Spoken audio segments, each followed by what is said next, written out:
A few cottonwoods, the gurgle of water in a creek or ditch can have as profound effect on me as the grandest view. Writer and author Wallace Stegner.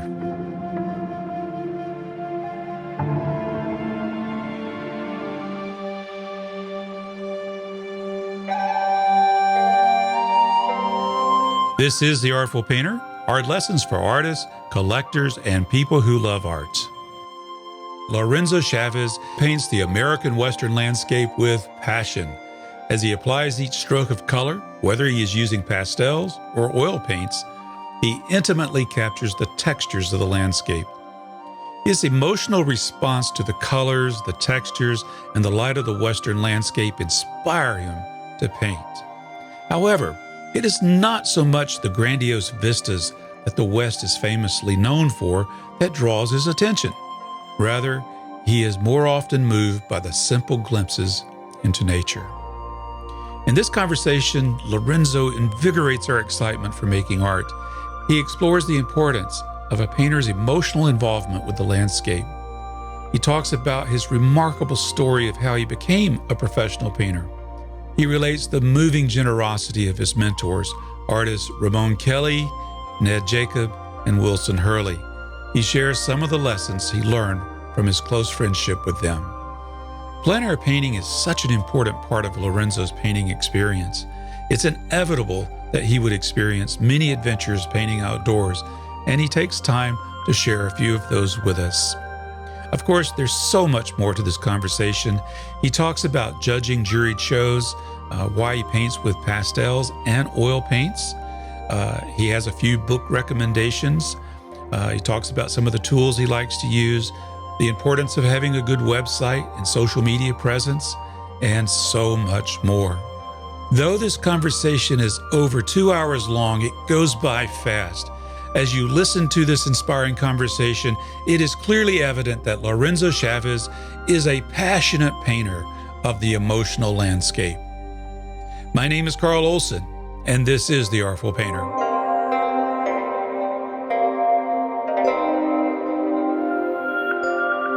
Lorenzo, I really appreciate you being on The Artful Painter today. This is a real pleasure for me. I've been remiss in not getting you on sooner. I've wanted to have you on for quite some time, so I'm so happy that things coalesced and our schedules came together and we're able to do this today. Well, I am so grateful for this as well, Carl. I know things just work out when they work out, and I'm glad we got this moment now. Yeah, your studio is looking nice. I know if people are listening to this, they can't see it, but if they watch the video, they can see you got some good light going on, see some beautiful paintings there. And that's what attracted me to your work was the beautiful paintings of the American West. Thank you. It's a passion I have. I've lived here my whole life, and I've just believe in this the idea that being passionate about your subject is foremost in the artist requirements. And, the landscape definitely has been a part of my life. I've roamed it throughout my life in these areas. And it's just continues to be a dominant force and dominant inspiration. So I, going forward, I don't really see any changes in that regard. I find there's a lot to still journey through and explore and revisit and restate with new ideas, new feelings. As I get older and more mature, I find, there's things that I'm trying to do that I couldn't do 10 years ago, not only technically, but just also in a more spiritual way, more emotional way too, adding more of that to my work. So it helps to have a place you feel passionate about to kind of base your work out of. Well, that's interesting that you mentioned the emotional element. As I was reading some of your work on your website, one of the terms that really stood out in my mind was this idea of emotional involvement. I mean, you cover in your workshops, your training videos, all the basic concepts, but that one word or that one phrase really stood out to me: emotional involvement. I'd like to learn more about that. What does that mean, emotional involvement? I think it's kind of come about in a slow process of painting, and especially a slow process of painting all over the country, essentially, and over in Europe. I've been very fortunate that workshops have taken me to areas I never thought in a million years I'd ever visit, and also painting trips have taken me to places I never thought in the back of my mind I'd ever visit. And when you're there and you're surrounded by their immense beauty and grandeur, I mean, that is definitely an inspiration and hits you in a beautiful and inspiring way. But it just, every time I come back home, I am just reminded of how much I love this place and how much more I feel connected through that spirit and that love, and I find that emotion to be a powerful ingredient in the art making. I find it's something that, in a foreign place, I try to formulate some way to be inspired by it, and I usually am. We can be inspired by light or structures or color, but there's something deeper, something more meaningful that happens when you're in an area that you really have spent time in and invested a lot of your life in. And that's that emotional aspect that is something to be cherished and something to be relished, and examined. So I often think of, for some reason, the artists that really kind of became more of their regionalism. When regionalism was quite a thing back in the early 20th century, it was artists who kind of lived in an area. You had the California Impressionists, you had the Ohio school, you had the Pennsylvania Impressionists. They all sort of investigated their area and did the best they could with the subject matters that they were surrounded by. And because of that, I find there's great beauty in that. They weren't wandering the world necessarily to try to find that beauty. They found it right in their backyard. And one of the artists that surely comes to mind the most is Andrew Wyeth. Oh, yes. Who, did not leave his backyard much at all. And I always, I always imagine, like, well, what if Andrew had to come to New Mexico to to paint? I mean, what would he have done? Or would he turn it down and just say, no, I'm not doing that? And I'm sure he traveled, through business, but I rarely see paintings outside of his area that he was passionate about. And so as I get older, that definitely becomes more of an important aspect of my art making that I investigate, home. I think when you linger around a location, you live it, you get to know it, get to know the people or the landscape or the geology of the land, you begin to appreciate the smaller things or the more mundane things. And yes. But it can be a challenge. How do you take those mundane things and make them bigger than life to create a painting? I think this idea of digging deeper into your local area kind of really hit home early on in my painting career. I started out, when I first started out doing landscape, I was, I was taken by Bierstadt and all the great Americans, Thomas Moran, and I felt like, to do great landscapes, you had to travel to the Grand Canyon, or you had to do that epic scene, right? Exactly. It had to have a waterfall, and it had to have the setting sun and a dramatic sunset. It had to have all those elements to be a good painting. And so I was kind of, on the road searching for those epic places, like where are they? Let me find them. And then I discovered the art. And I don't know how I first came to find his work, but it was the art of Isaac Levitan, the Russian master. And for the first time, here was an artist that could just paint a field, a basic field of hay, and it had so much emotion and so much power to it. And you really sense that connection and his love to his homeland. And that's that's when I first really started to look at this idea of kind of connecting to something closer in a more profound way. And yeah, it's his work still, and was as well as Bierstadt and Moran, their work still continues to inspire me. It's amazing what they did. And I've never been to Russia to see Levitans. That's on the bucket list. Hope someday I hope to I would travel like to out do to that Russia. too. Yeah. Would that be great? Yeah.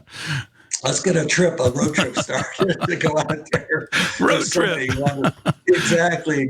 But his, just, I've collected just about every book that I could find on Levitan, and I just find his work endlessly inspiring in the fact that he's one that I think has that capability of painting what people would consider the mundane and making it profoundly beautiful and emotional.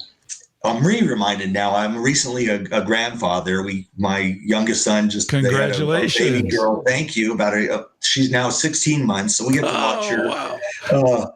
And we take her on walks, and it's amazing to see how captivated she is by little pebbles on the trail, or little pieces of grass. And it really takes me back to my two sons, Corey and Derek, when they were little, and how they were a reminder to not overlook the beauty that's around us all the time. I mean, they would stop and just see a bug crawling on the floor and just be enthralled with it. And I would get down on it, and you just start to realize this is such a beautiful universe and world. And we have, there's so many things that surround us that are amazing.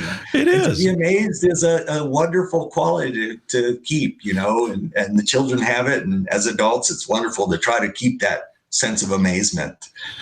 Well, my wife and I years ago took our oldest granddaughter, when she was only 3 years old, to the Tennessee Aquarium, and she was leaning in, looking, and I thought, oh, wow.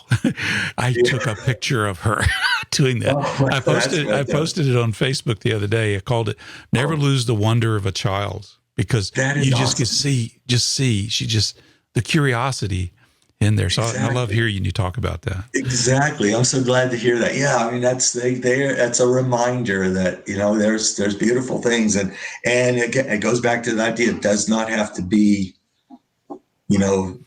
the grandest view. It's right there if we're just tuned into it. Part of the journey is trying to get deeper into that idea of finding what's already there, essentially, and getting more out of that experience and what it means to us personally. So it sounds like it's important for you to get outside, to walk, to look around, to explore.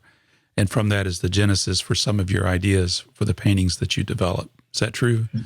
I think so. Yeah, I think so. Early on, starting as a plein air painter back in the late 80s, about when I was told to go outside and paint by professional artists, they said, I was asking them what to do to get better. And they said, get an easel, get a French easel. And you've probably heard this story a million times by other artists, but it's so true. And I think it's still effective.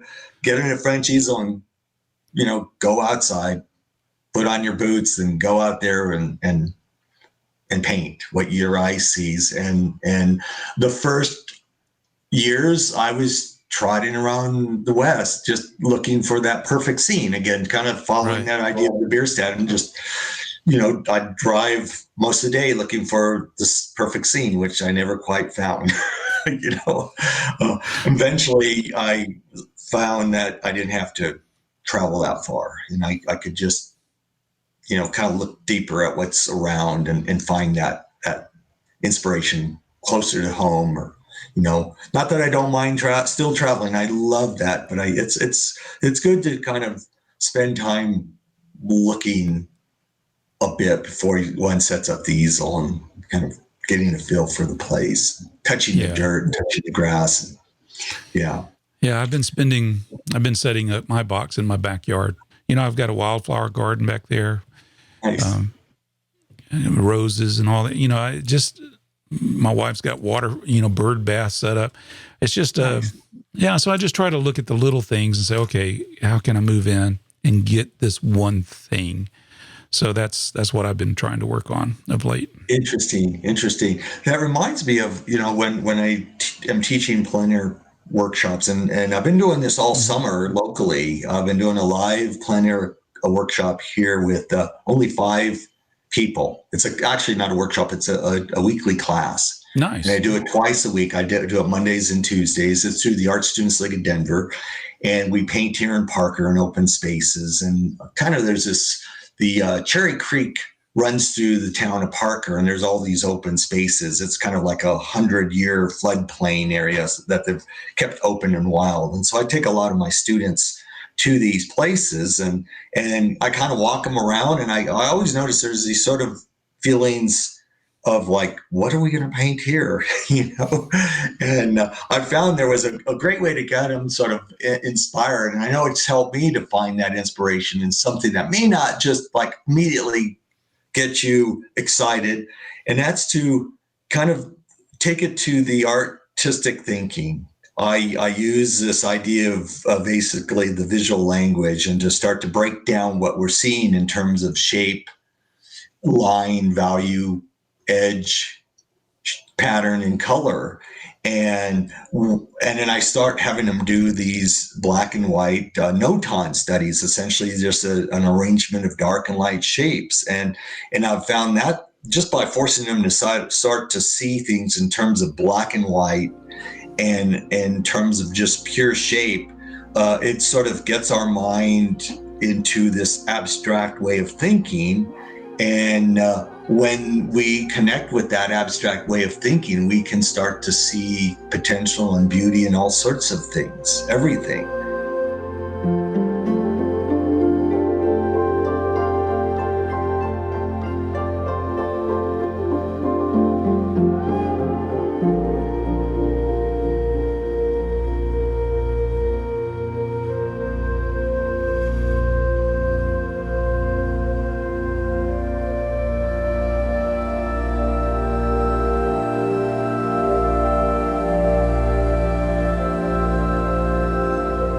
And from there, kind of going further with it, turning it into value studies, or turning it into introducing line or color, and sort of not thinking about the subject so much as what the shapes are doing, what the harmony of the shapes are doing, how the balancing of shapes get us feeling, and how they make us think in terms of kind of creating some beauty on a pictorial space. And I find that when we do this exercise, I find people start to enjoy and start to look at things in a different light, and start to see beauty where maybe it was hard to see it at first.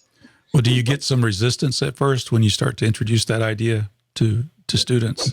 Oh, definitely. Yeah, definitely. It's to me, it's part of the process of training to be a better plein air painter, is to learn to see less, to not see, we're all enthralled by the color and the textures and the lighting, but to just simplify it down and see shape, pure shape, in an abstract way, and to see the harmony that creates. Takes a little cultivating. I tell the students often that it's a cultivating thing. It's you're building your artistic muscle, so to speak. So you can start to see potential and more opportunities. And it's also training ground for the plein air painter, because it gives us an opportunity to see things on an artistic level. And so one of the things I heard early on that really was helpful, there was a local artist who explained the concept of these visual languages, and he mentioned that imagine Helen Keller if suddenly she gained sight for the first time, and what that would be like. There was not labels on things. There wasn't names for things. A tree wasn't a tree. Yellow, an apple wasn't, this or that. It was just pure. You're just seeing pure shape for the first time. You haven't put a name to anything. And when you can go through this exercise of the visual language and start to see things in terms of shape, you start to forget that objects are what they are. You know, a cottonwood tree no longer becomes a cottonwood tree. It's a shape against another shape, and a value against another value. And when we shift our mind in that way, it's really a powerful way to start to see abstractly and to start to understand basically the creation of a painting. And so that's fun to kind of share that story with them. And I ask them purposely, I say, okay, when we're out here, when you're painting something, I don't want you to say, okay, I'm painting that cloud or I'm painting that building. You know, I want you to say, I'm painting that soft shape. I'm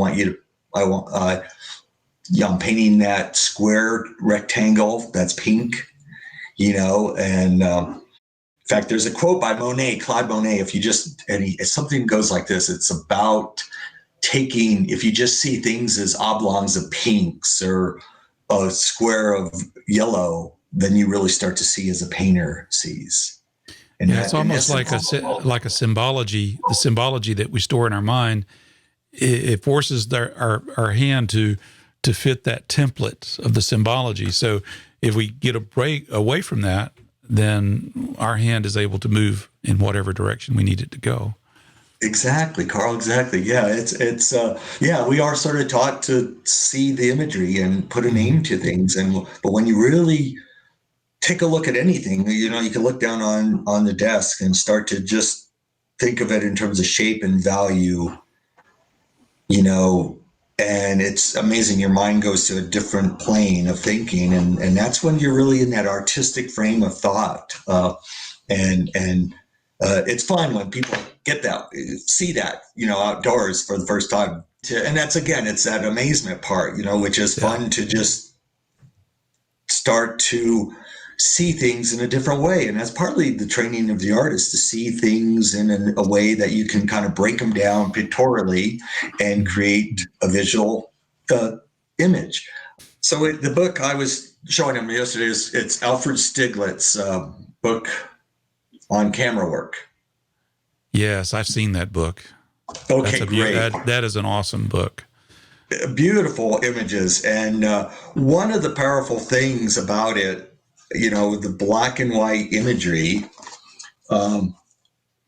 really takes you into that realm of thinking of value and shape only, you know. And yes, we're seeing it in terms of it's a subject, you know, a building or a person, you know, or a tree. But when you start to abstract that and just think of it as pure shape, it really gets your mind thinking, and it's a great way to start to see values in the landscape and instead of color. So I often have them go through this process of completely eliminating color and even value, and starting very graphic and then building on that slowly. Are you talking about just taking a piece of paper and like a Sharpie or something like that and just doing exactly? Yeah. So Lorenzo, one of the things I appreciate about your work, it's almost like you're ambidextrous when it comes to the mediums that you use. You do a lot of pastel work, which is just absolutely luminous, and you do oil painting as well. How do you choose between the two? Why do you choose pastels over oil and oil over pastel? I think early on I chose, but now I love them both equally. Yeah. I love them both, just like I love my two sons the same. I love them both. It's you know, and I do even feel this sometimes if I spend too much time with the oil painting, and I feel the pastels calling me like, hey, come on, give me some attention. So it helps to kind of go back and forth between the mediums. How that all started, gosh, this is going to go back a ways, but starting as an artist, as especially professional artist, I worked as a graphic artist for a number of years before I got into the fine arts. But initially, like a lot of artists, I experimented with all sorts of mediums, you know, acrylic, watercolor, drawing, oil, and pastel. Kind of played with it all, and eventually pastel was starting to kind of win out in terms of I felt better about the results with my pastel works. And of course, the drawings are always have been a base there. They're sort of a foundation. Maybe I don't show a lot of drawings, but in the early days, I sure did. And later on, color became the thing. And so pastel kind of became a prominent medium. How it really took root is actually when the Art Students League of Denver first started in 1987. They're based off the idea of the Art Students League in New York, where they bring in professional artists to teach.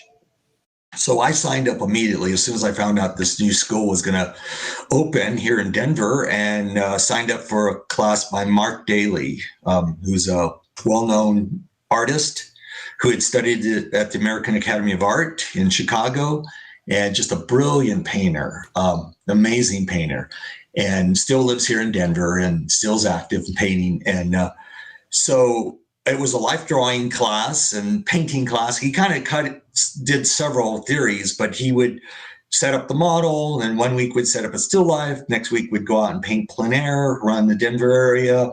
And then one of the things he had us do that they have the students at the American Academy of Art do is these color charts. You've probably heard of the famous Richard Schmidt kind of made him semi-famous. Yeah.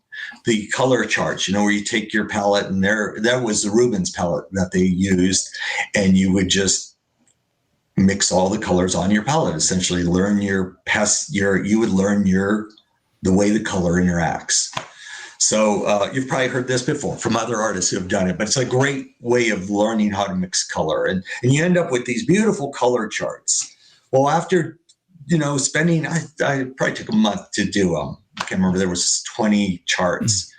And I set them out on my studio floor, and I was looking at them. And, I'd gone to the art stores since I was young. And as soon as I laid them out, I thought, boy, that looks like a pastel set. I said, if I could have an oil painting palette that already had everything pre-mixed like that, how expensive would that be? One, how long would it take to have all those colors? Well, I need a second mortgage. Yeah. Okay. Right. You're right. And they're going to dry. But I said, pastel it's there. You got all these colors. They're arranged by value, and all I have to do is pick them up and use them. And that oil painting experience totally converted me to a pastel painter 100%.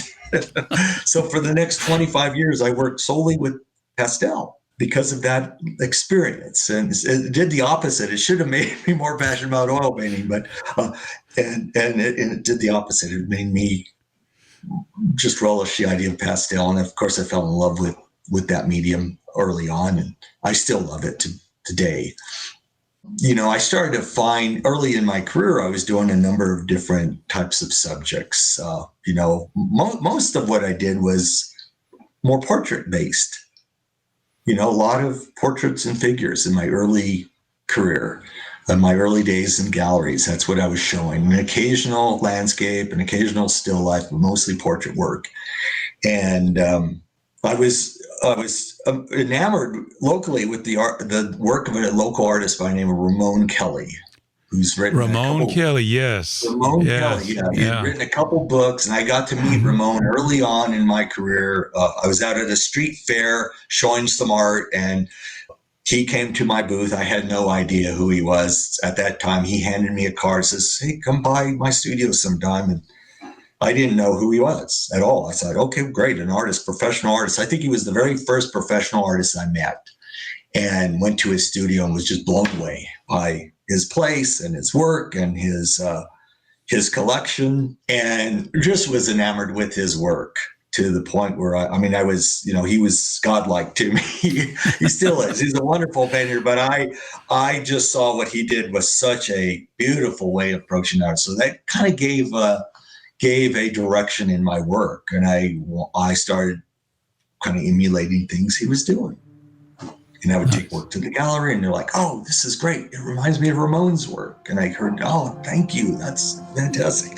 And I heard it over and over and over again. And finally, one day, it's like, "Wait a minute, this probably isn't that. I shouldn't be doing this." So I had learned a lot about his technique, but I think at that time I was starting to slowly get passionate about the landscape.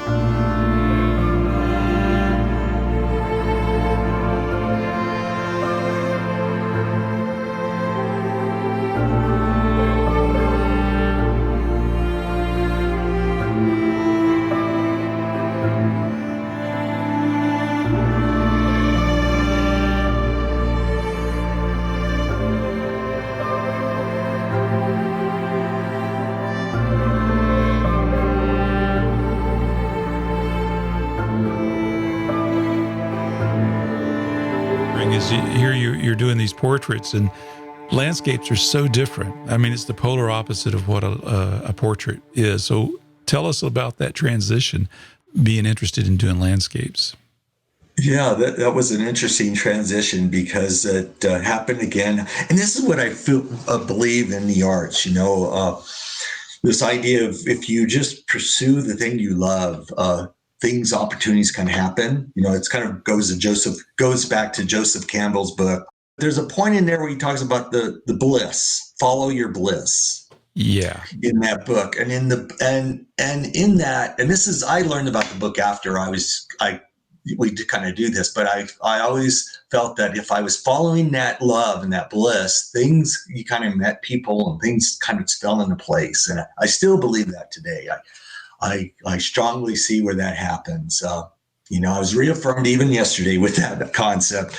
But so by following my bliss into the realm of landscape, I happened to meet another artist. Chuck Mardos is his name, and he had moved to the Denver area from Chicago. He was another American Academy of Art student, fabulous painter, and this was also in the late 80s. He started showing at one of the galleries that I was represented with, and we got to know each other, both young men, and he was the first one to say, "Hey, let's you want to go out and paint?" I was like, what is that? And so well, grab and I had a full box French easel, and I said, sure. And it was in the winter time. I think it was January, and we went up to the St. Vrain River here in Colorado. And it was my first outing in Plein. And this is with pastels. This was in that case, I took oils. Oh, oils. I took oils with me in this case, because that's what he said, bring your oils. So so I packed them along. And after I had gone to art school in Denver and had worked as a graphic artist and was showing in galleries and selling, and it had been about 7 years of doing this. And I went out and painted plein air for the first time, and I felt like a beginner, complete beginner. I still feel that way. It's like, it's a difficult thing. I tell folks all the time in classes, it's one of the hardest art forms to practice. Bill Anton called them frisbees. He made a lot of frisbees. That's good. I like that. That's good. There's truth in that. That is a challenge to do that, and you're out of the comfort of the studio, the warmth, the time you can reflect on things. You're sort of have to immerse yourself in the moment and paint quickly, and all those things that made it challenging. And after spending that outing with him, it lit a fire. It lit a fire that I didn't know existed. It lit a fire. It's like, I've got to learn this thing. This is, why is this so hard? Why is this so challenging? And it definitely opened a door to a whole new adventure, which I'm grateful that door opened. It does take some adjustments to get used to it. I know it's challenging. I think one of the things that's helped me with it is I think because of the market, the way it is today, so much of the plein air events are around selling, and I'm not saying that's wrong, but there's an expectation of the quality from a plein air painting to be sold versus that from which I'm learning from. And I've embraced I'm learning. None of these paintings are to be sold. They're a learning and memory aid for me. So that's taken some of that pressure off of me as far as, doing quote unquote plein air circuits that many people do. Exactly. I'm glad to hear you're saying that, because I feel strongly about the same thing. And when I started in it might have been 88 is when I first went out, and we didn't even call it plein air painting. It was purely just a way to gain understanding, gain knowledge. That's about as far as it went. I don't think there was much of a market for the plein air pieces at that time. We didn't even call them plein air pieces. They were just purely studies. And because of that, I think you're exactly right, Carl. There was a freedom in the sense that I'm not going to show this to anyone. I can just get in the moment, enjoy the painting process, and fully immerse myself in trying this and that, and not worrying about the results. Through that, I was, you learn a lot. You're picking up a whole lot of knowledge and information, and you're just stacking those away. It's like peeling potatoes. You just do one and stack it away, and do another and stack it away. That's about. But you're building that artistic brain and the artistic muscle by each one, whether it was good or bad. I mean, it didn't really matter. You still learn from each one, and I think that's true today, too. So I feel very fortunate that it was an era where that was not kind of the plein air as a painting, as a finished painting, or something that would be used was not really part of the culture of the art profession at that time. Are you still getting out, painting a good bit outside, or Yeah, I was just out yesterday painting. Of course, okay. I was teaching the class, but I was out yesterday. I paint quite a bit. Maybe 50% of my time is spent in plein air. Not every year is like that. Some years, if I have more exhibitions, it's less. But I find it to be... in fact, as I go forward, more and more of it, I'm trying to get back to that old mindset where I am doing less of the I'm doing very little of the plein air competitions or shows, and just using it as purely a resource of learning. Sure, Which frees it up, which makes it a fun experience. I don't want to paint any of that in a bad light. I know many people have gotten their careers professionally doing that, and that's okay. That's probably an opportunity that might not have existed several years ago, that's here today, or at least up until the pandemic has kind of brought things to a standstill in a lot of places. But it's been a good tool in that standpoint, but it's not for me. That's not what I'm painting for the love of it, so I want to learn how to do this. So right. Yeah. No, you're exactly right. I mean, the plein air, the competition is still a wonderful way of getting out there, getting your work recognized, getting some income in, and practicing. I mean, what a great benefit for a lot of painters, and I've done a lot of that myself, and I'm glad I did. Have you judged some of those events? I have. In fact, neat. I'm going to be receiving some images here in the next couple of days for the plein air painters of New Mexico for their exhibition. So nice. Yeah. Well, what do you look for? I know it's there's. I don't know if I'm crossing an ethical line here or not, but what do you look for? What kind of images really stand out in your mind? I'm not trying to game the system here, because right. That's a good question. I think it comes up a lot, and there is sort of a system we all kind of use. We're all. I respect everyone who submits for shows, enters shows. It's not an easy thing to put your work out in front of somebody to be looked at and critiqued or to be judged. So I really respect everyone who does that, who has the courage to do it, and bravo to them all. Whether you're in or not, that takes a lot of confidence and emotional energy to jump into that game. So that's good. So I take my job as a juror or a judge very seriously, and I look at things in terms of what I judge my own work based on, and it's I try to first find a love, something that I love to paint. I want to see some sort of emotion through the work. I want to feel that the person enjoyed that subject, or they enjoyed the process of painting that subject. I imagine that's evident right off the bat when you first see the image. That's probably the first thing that hits you, or it definitely is. You can tell when they've had a lot of joy in the work, and then of course that backed up with drawing skills and skills in terms of mixing paint or pastel or watercolor, and their mark making, their confidence comes through, the ability to compose, all those elements that we use to create beauty are there. But then there's that element of just the enjoyment of it is a big proportion of that equation, and that comes through. You can see the struggles, you can see the pain sometimes, you can see the pure joy, and all of it's wonderful to see.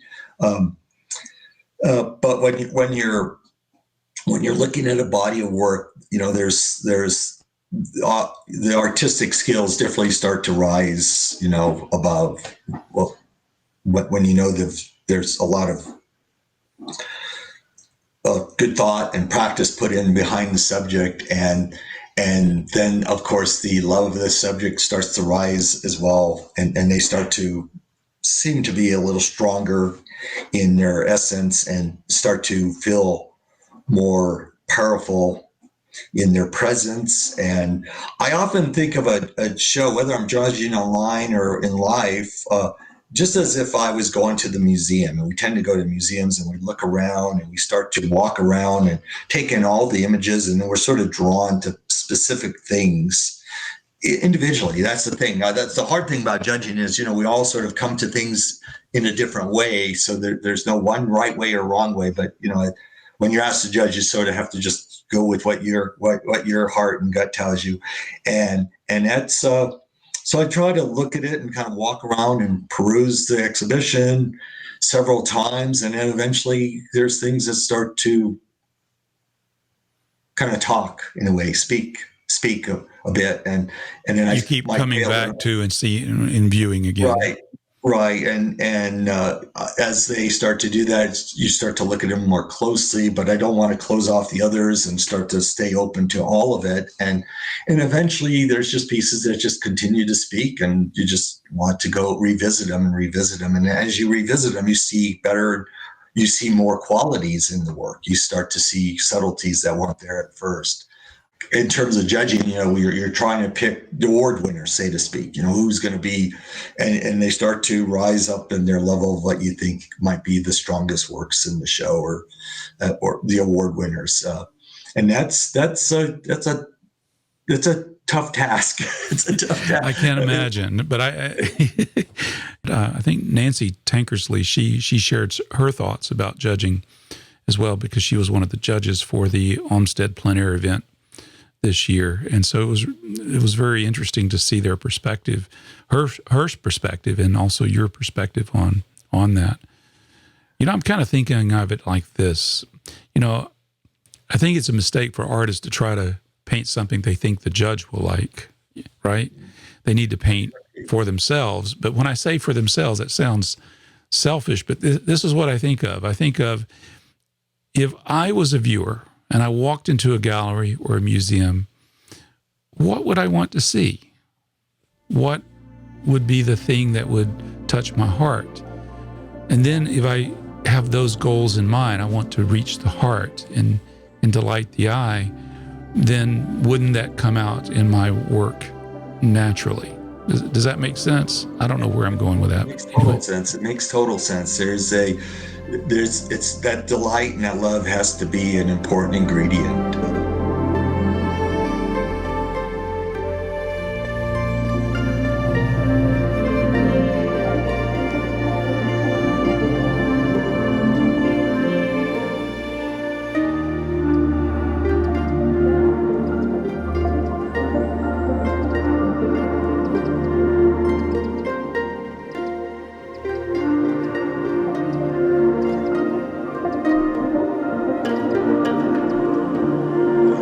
Can I share another book with you where this? I would love for you to share a book. Yeah, it's called Zen in the Art of Writing. It's by Ray Bradbury. It came out in 1996. So actually, I heard about this a little later after I was in his classes, I guess, after visiting with him. And this is a great book because one, it's a writer writing about his process, and it's great to get his insight on what he's doing to become better, to stay inspired. And he's walking through his whole process that he uses and what he used to get to be a strong writer. And for the painter, you just switch the word writer to painter, and basically it speaks to the painters. But there was one part in here when I read it, it just really hit home. He says this in his book: if you're writing without zest, without gusto, without love, without fun, you are only half a writer. And just reading those few words, it just hit me like a ton of bricks. It was like, wait a minute, that's 50% what we have to give to the art. So it just hit me. It's like, if I am not having fun doing this, then, I'm not using that 50%, which makes our works elevate to that next level. And I just found that to be a profound portion of the book when he made that one little statement. Yeah, see, that's the difference between being an assembly line painter versus someone that's doing it for the love of it. And if you're doing it for the love of it, that love is going to be extended to your audience because you're showing respect to them by doing that as well. We've got to follow that love, that passion that we have for the medium that we chose to use, the subject we want to create. Our approach to it is all based on that, and I think it shows. And having fun with it too shows a lot. And it was funny. We learned from so many different aspects. I was telling my plein class this last couple of sessions that, in addition to being outdoors, painting from life, which is a big learning place. It's a big schoolroom, but we learn so much by, looking at what we are painting, but then trying to find answers in other means. And I was talking about the idea of looking at photography or looking at artists. Recently we're out painting fall color. So, bring to mind, who are some of the fall color painters in landscape that you've seen, and how can we glean from them and learn from what they've done? But it's also hearing things in books or in movies that also bring this idea or this learning to us. So after reading that, I remember seeing the movie Mr. Holland's Opus. Remember that with Richard Dreyfuss? Oh, yeah, with Richard Dreyfuss, yeah. Right. And there was a scene where he had the young lady who was learning to play, I think, the violin, and she was struggling along, and she practiced. And there was a scene where he comes in and he's like, well, you definitely are working hard, but he said, are you having fun? And I think he plays this record for her, and it was some hit record. It was a hit song, and he said, "Do you listen to this song?" He says, "Now, this is the best composed song. They're not even the best musicians, but he says, can you sense they're having a great deal of fun?" And she's, yeah, and then it hit her. It's like, that's the missing ingredient. And that's kind of what Ray Bradbury said in his book as well. So those two lessons came, at an opportune time, when I was probably frustrated and throwing brushes at the wall or kicking my easel because it's not, cooperating. And then I realized I'm sort of missing the boat here. You were talking about Ray Bradbury, and I did a squirrel when you did that. Squirrel. Okay. Yeah. So, I don't know how to pronounce his name. I think it's Joseph McNaney. Wow, he was Yeah. So Joseph McNaney collaborated with Ray Bradbury. He illustrated a lot of his first edition books, and he has books on drawing and painting. So I found the one on oil painting. I don't have any of his drawing books. They're very hard to find. Fascinating. Wow. Books. Would you please send me the I will. name and title again? I would love that. I am a book hound as you are as well. It's just so, any sort of, anytime you're introduced to a new tool that might enlighten us, I love that. It's like, I got to have it. Well, his books on drawing and I've had an interest of late in books that go beyond just the how-to, but also the why. How to be an artist, how to be a designer, how to be a thinker, and to feel when you're applying those principles. So that fascinates me. And so he falls in that category of being more than just a how-to, but it's about the philosophy and the emotion of creating, painting and drawing. But I digress. I think so. Yeah, it's different. It's, technique is a big part. Practice is a big part, but it's a one component of the whole wheel. It all encompasses so many things that we use to create. And yeah, it's funny. What is funny how when you reading. Now, a lot of people don't like to read, and I understand that, but I love to read, so I'm a reader. and what I like about reading is, as a child, it was difficult for me to talk sometimes. But to read, I could read.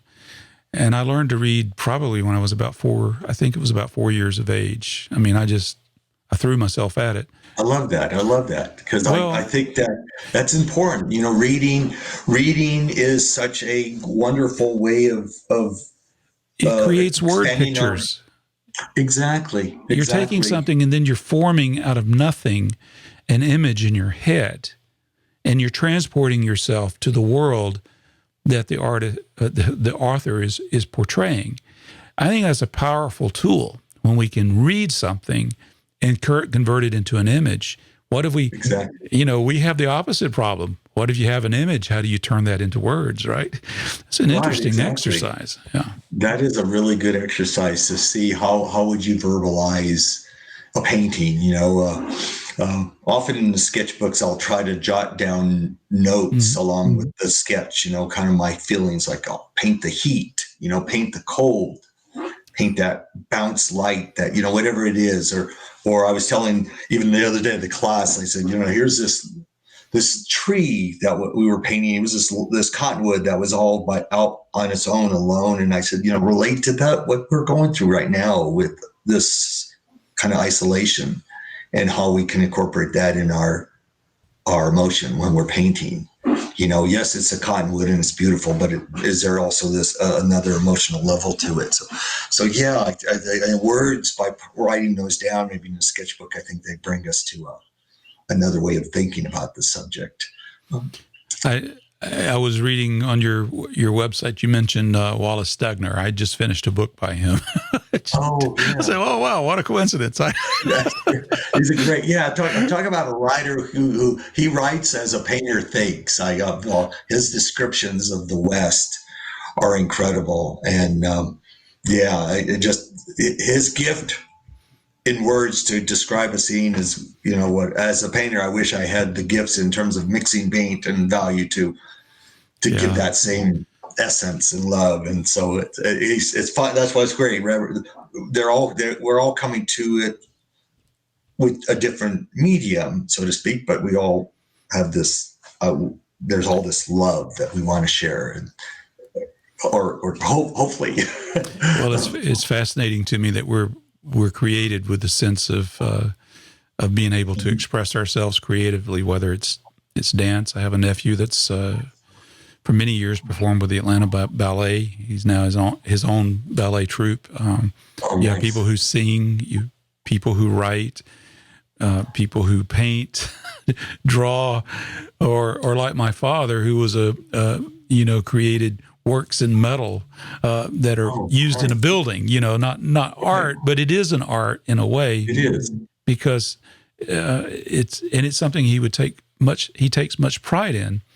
And it's just funny to be driving down the road when I'm taking him to the doctor or something like that, and he'll point up to the skyscraper here in Atlanta and say, "Hey, yeah, me and my buddy was up there, and we put those little gargoyles up there, those brass gargoyles."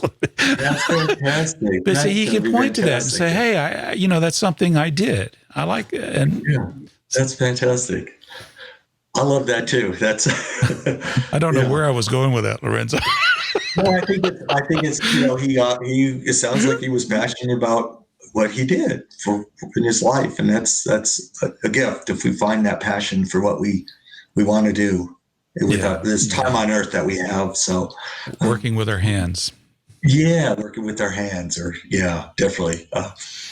That's not to knock the services. I know we need services and doctors and lawyers and computer programmers like I was, but there's something satisfying about working out in the garden, working with wood or some other craft or arts. Well, I mean, it's all art, but there is a satisfying aspect to that, but I digress.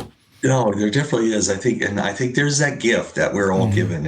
Everyone is given a certain gift that, and it may be related to numbers or something, or working with your hands. It's just something that we find pleasure in. And that's when, if we have that, I mean, it's wonderful to follow that avenue wherever it might take us. It's as I mentioned the other day when we spoke, listening to Bill Anton's podcast that you did with him, and when he brought up the fact of his wife being, being very supportive of him, being supportive, and the best thing that ever happened to him, Lexius move. I had to tear up as I mentioned to you. I started tearing up, and I had to go play that segment for my wife, and I just had to say that it's so true, and I feel. Again, it's part of that following your bliss. I moved to Colorado from Albuquerque, New Mexico, to pursue art, to go to study graphic art up here in Denver, and because of it, that's where I met my wife Dolores, and I've been very lucky. She's been there by my side this whole time, and my biggest support and shoulder to cry on, and advice giver, and never fails. And I know I would, I think that's wonderful. My wife has been very supportive of me. She doesn't have, she's not interested in painting. I think she would be a good painter. Actually, I was talking to her the other day. I said, "Honey, I think you would really do good at this." Because I don't remember exactly how our conversation was going, but I was just thinking, she's got the eye. She'd be a better painter than me, no doubt. But she's been very supportive. I think so. It's encouraging to me when I hear stories like what you're saying and what Bill Anton was saying about your wife and his wife. It's really nice to be able to do something together, and you don't have to be interested in the same things. You don't have to be both artists.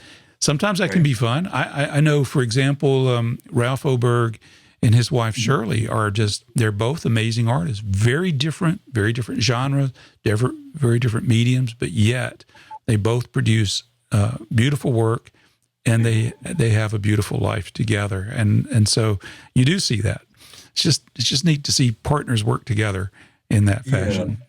I totally agree. I feel very fortunate in that regard. My wife is very supportive of the arts. She's got a love for it herself. She doesn't paint, but she's creative in so many other ways. Exactly. Did some calligraphy. She's amazing at sewing things together, and actually is a wonderful cartoonist. She can create these wonderful figures that I think she used to do for a newsletter at one time.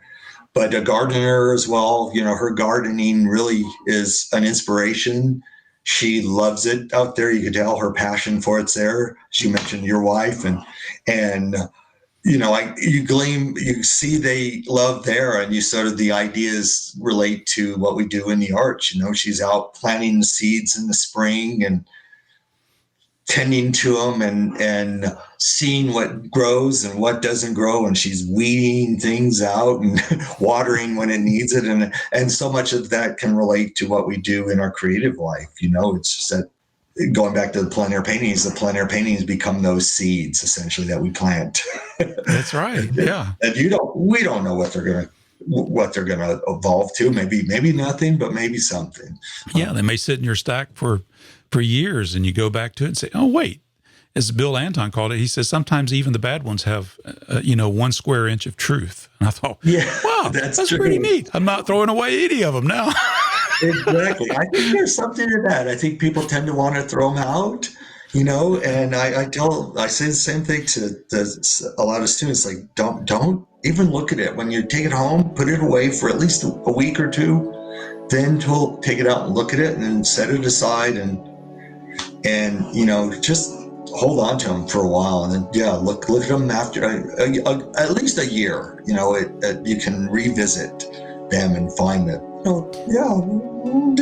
there's truth in this. There's elements that are working.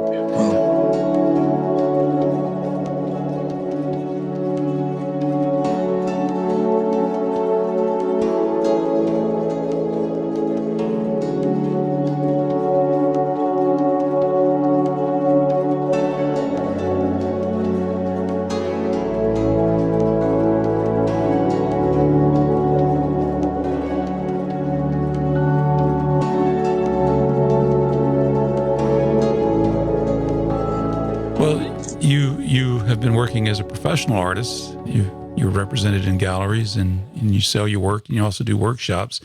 I wondered if you would be interested in talking a little bit about the business side of being an artist.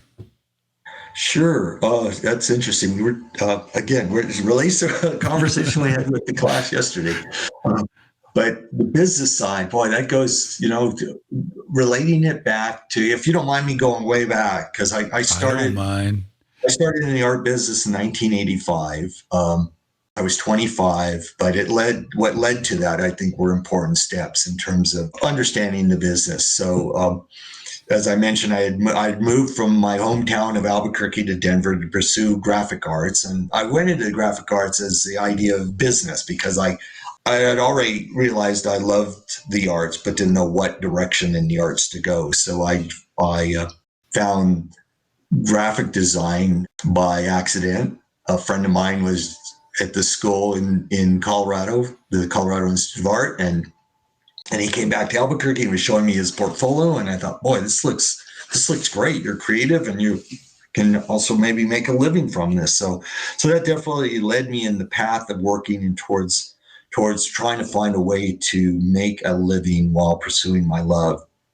Prior to going to art school, actually, is when I met Dolores, my wife, and wonderful to have that support. And all along, I was pursuing my love of drawing, but also with the idea that I'd go into the graphic arts as a way to make a living. Did that, got out of this school, started working for agencies around Denver. Eventually started to freelance. This was in the early 80s, 82, 83, 84.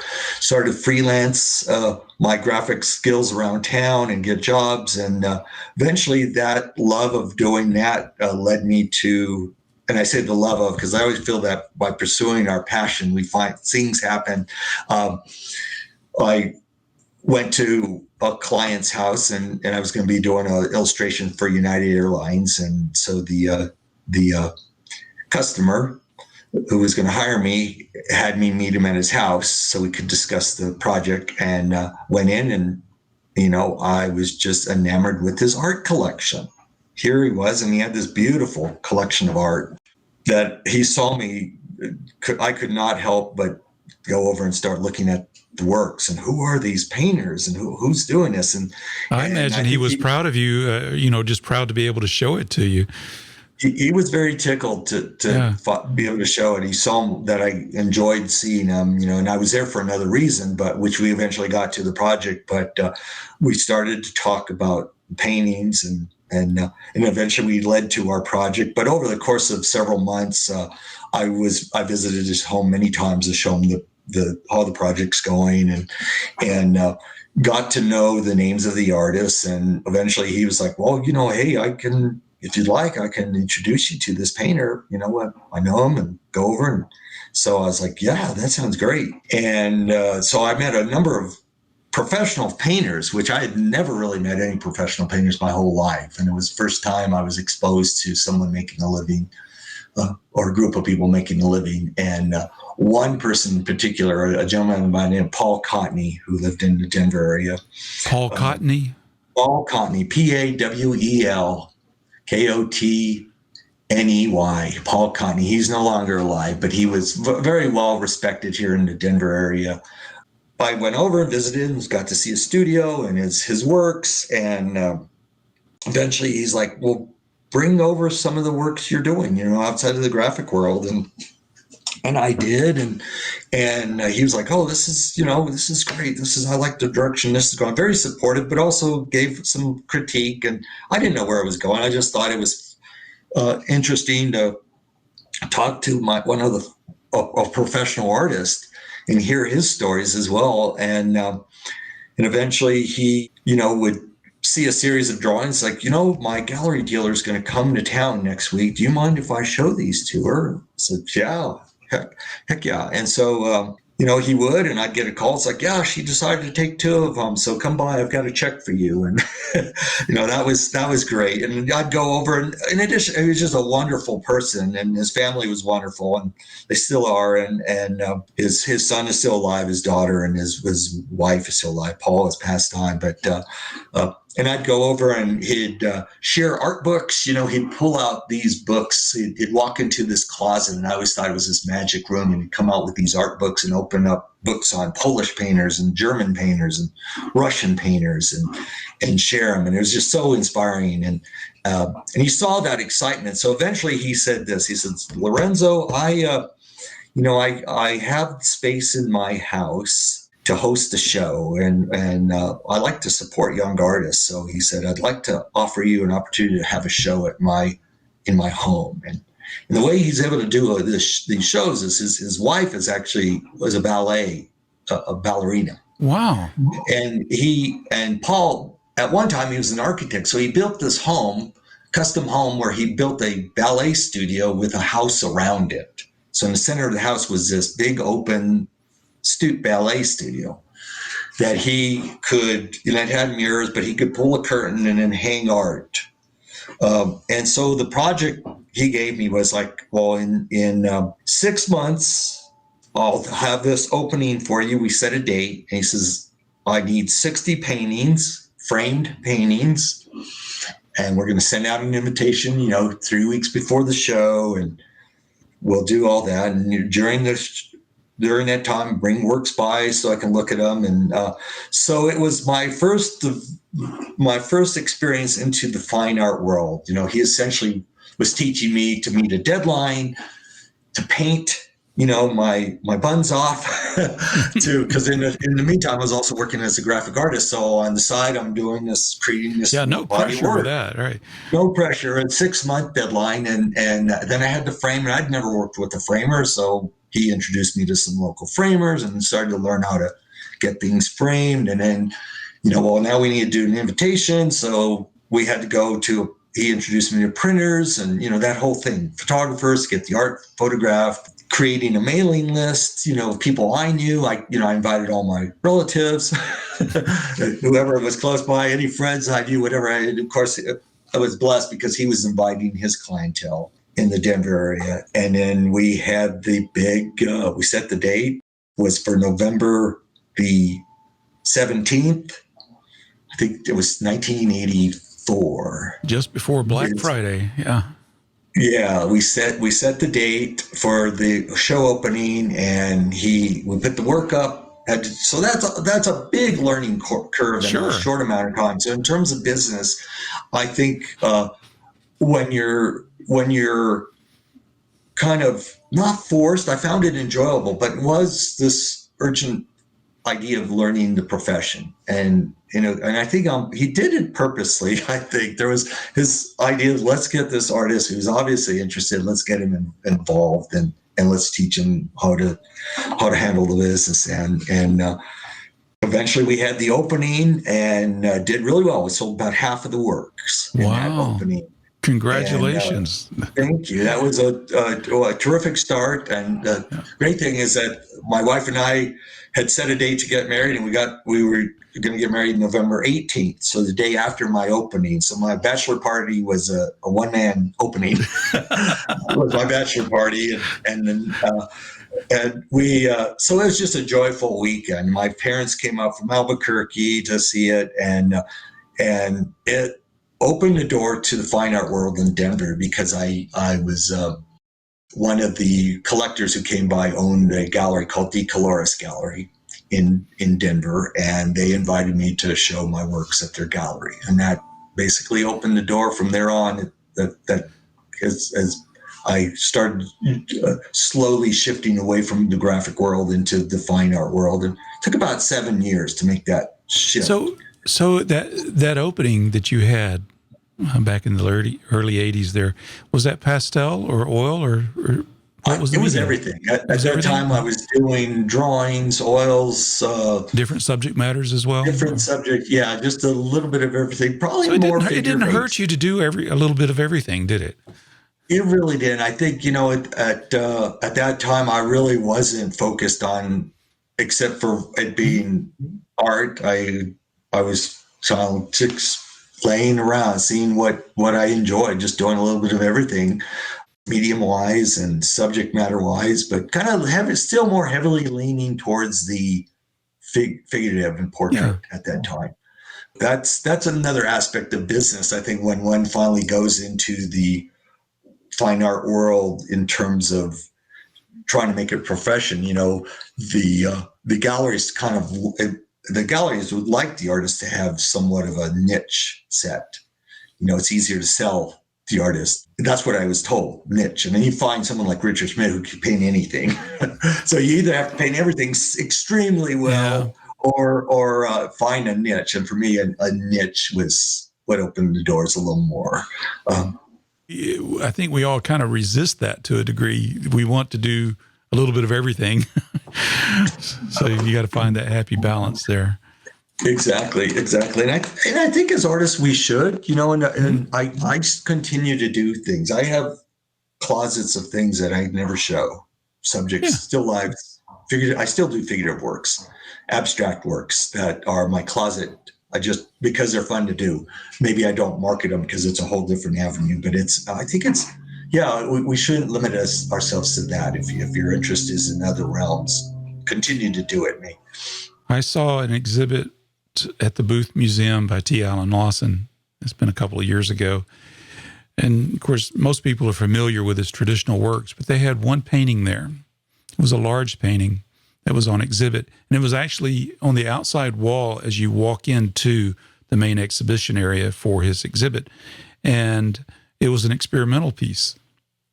You would not have recognized it as an Allen Lawson piece. You just would not have recognized it. It was a painting done in a series of mosaics. Just little square pixels, if you will, in the painting. It was quite beautiful, but it was extremely different than anything he did. But it attracted me because I liked the idea that he was experimenting with something. I love to hear the artists are experimenting and we can get known for something, but the experimentation that we do is that allows us to feed that part, because I do hear that a lot, but I want to paint everything. Well, you should continue to paint it all. Yeah. Eventually there might be something that is the galleries might find, and because it becomes a product that the galleries want to sell. And they want that love. First off, they want to feel the love and they want to feel that attraction to it. So it's easy for them to want to sell it. But there's also subjects that might be more easily sold than others from a single artist. Now, do you sell solely through galleries or do you sell off your website? solely through galleries, primarily. Occasionally, an odd sale to a good collector, but I really find to be loyal to your galleries. I found that's an early lesson. I think I learned this from Ramon Kelley in the early days, where it was like be very loyal to your galleries. You know, they're your support system. So bring them if you get someone coming to you, I lead them to the gallery to make the purchase. In fact, that happened a couple times in the last couple of weeks where I led them to the gallery to make that purchase. Beautiful. And I think it's a relationship, you know, and it's a trust as well. And so I find that's important to maintain that. I show at exhibitions as well, you know, exhibitions that are hosted, you know, invitational type things throughout the year. And so that's my primary source of sales. Nice. Now, you have a beautiful website. It's a very beautifully done website. Thank you. Thank you. Do you mind if I ask where you host your website? I believe it's Squarespace. Mm-hmm.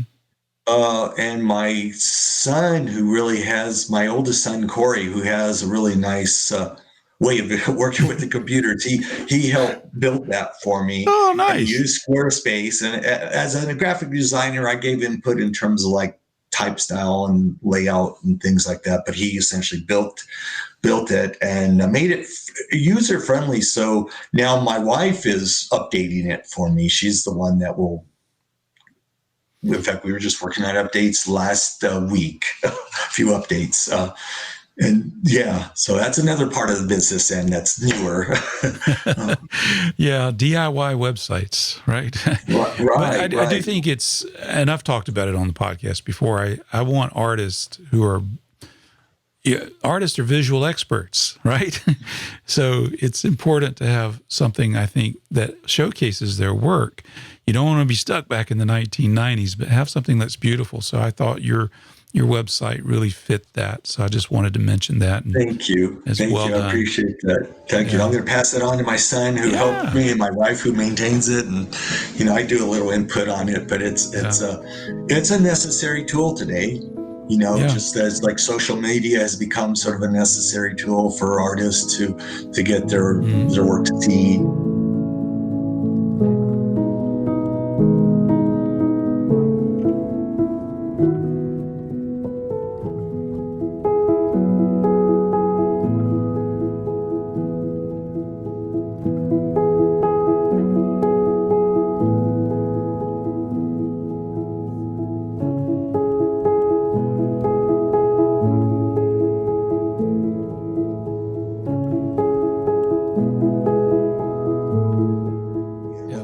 One of my art dealers, Grapevine Gallery, which was in Oklahoma City, they're no longer there. But one of the things they advised early on was to stay visible, you know, maintain visibility as part of your business.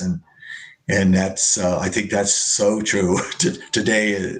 So were they talking about just having a social media presence, or just all channels of...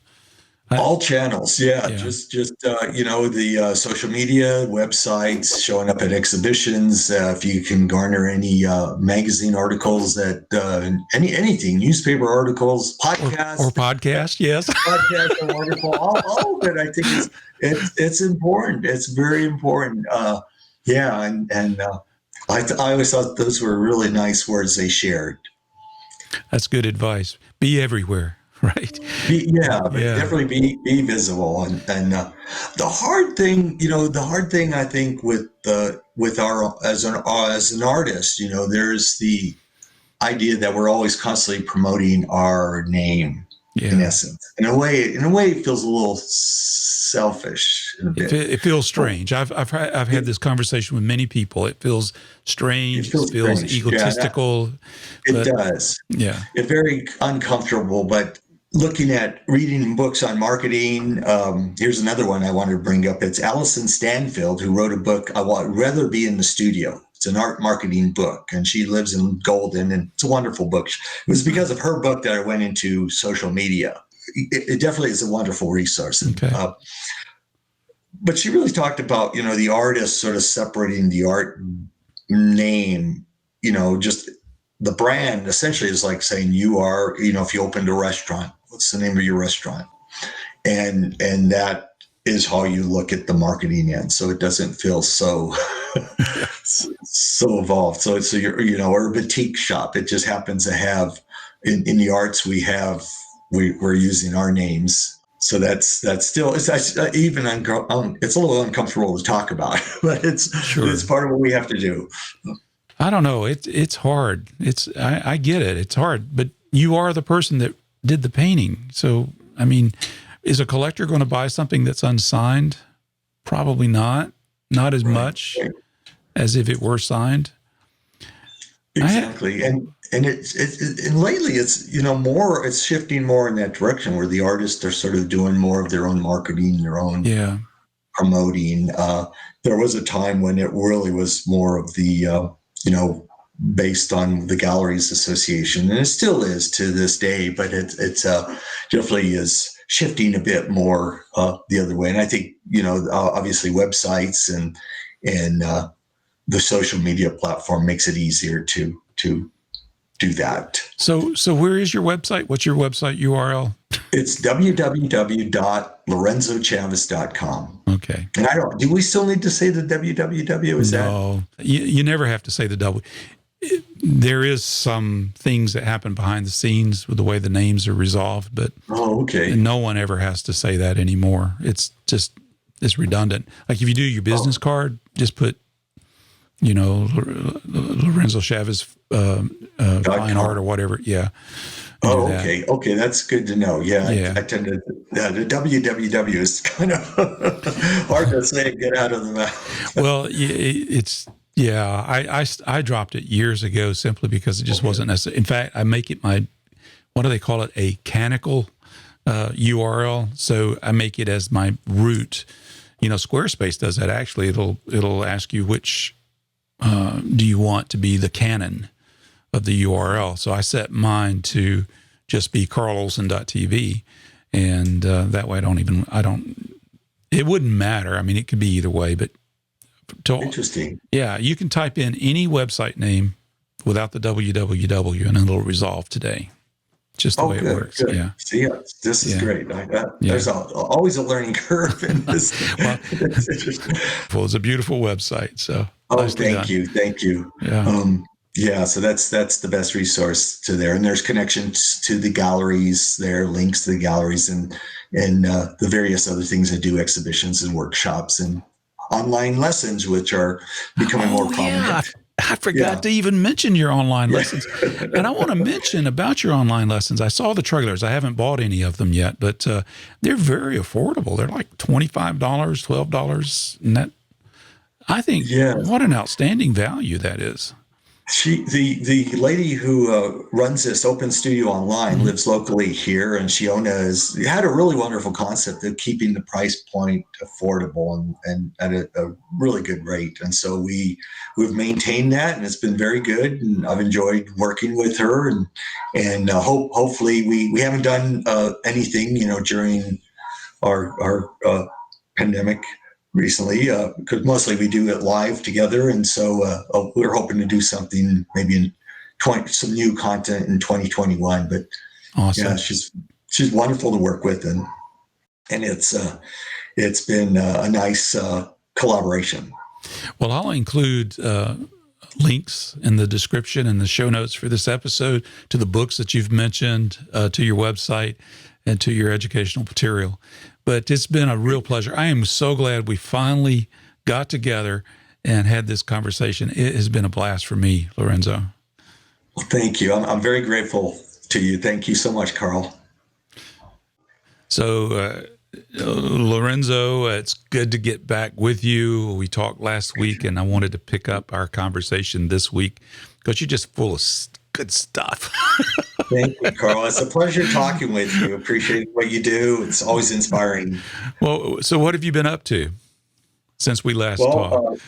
I've been busy trying to get ready for a couple things, working on my plein air classes, which I do twice a week, exhibitions that are coming up, and a book that I was invited to contribute to. So actually yesterday I spent the day driving to my photographer here in Denver. It's a professional photographer I've used since 1984.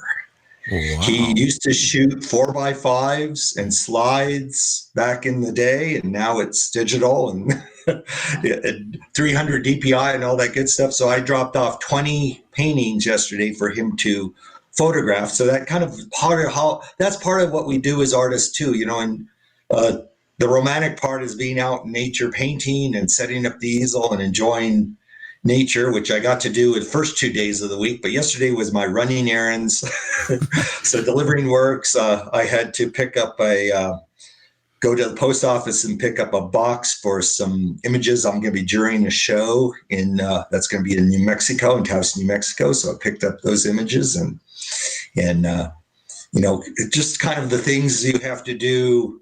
I had to submit for class proposals for next year for the Art Students League, go online, send in my online class Lorenzo, proposal. you're making me tired. That's the part, I try to divide it up. When I paint, and this has helped me. So when I'm going out to plein air paint, I shut the phone, I shut the computer. I am totally immersed in that world, and I don't let the two interact. The day and then I save up the day when I'm going to use it for my catching up on emails and catching up for my maybe updating things, sending off contracts for shows and things like that, or getting artwork photographed and documented. It's all part of the game as a professional artist, so it's got to be done. Yeah, and I think there's a little bit of pleasure. Not too much, but just enough pleasure in busy work. I call it busy work. Like if I'm making a frame, I like to make a frame. Or if I'm making my own panels, I like to make my own panels because it just does a reset in my mind. I enjoy that process. So those things are not.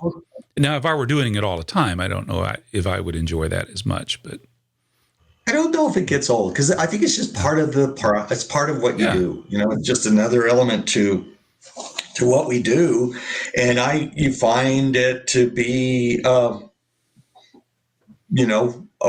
just another thing to do. And I don't know if it's it's not as enjoyable as painting. I know that just the pure act of painting, being outside painting is always, that's the reason I got into it. If I had to do more over the other, I might have not have stuck with it. But so I try to minimize that amount of stuff, but it's, you have to do that. In fact, after this podcast, I'll be looking at those images during a show online. It'll be a day doing that, and then probably the late afternoon, I'll be able to continue working on the piece I started a day ago here in the studio. So excellent. Yeah. So you mentioned your photographer. That was interesting to me. So I did have a question about that. Do you send the paintings pre-varnish or after they've been varnished to him to take images of?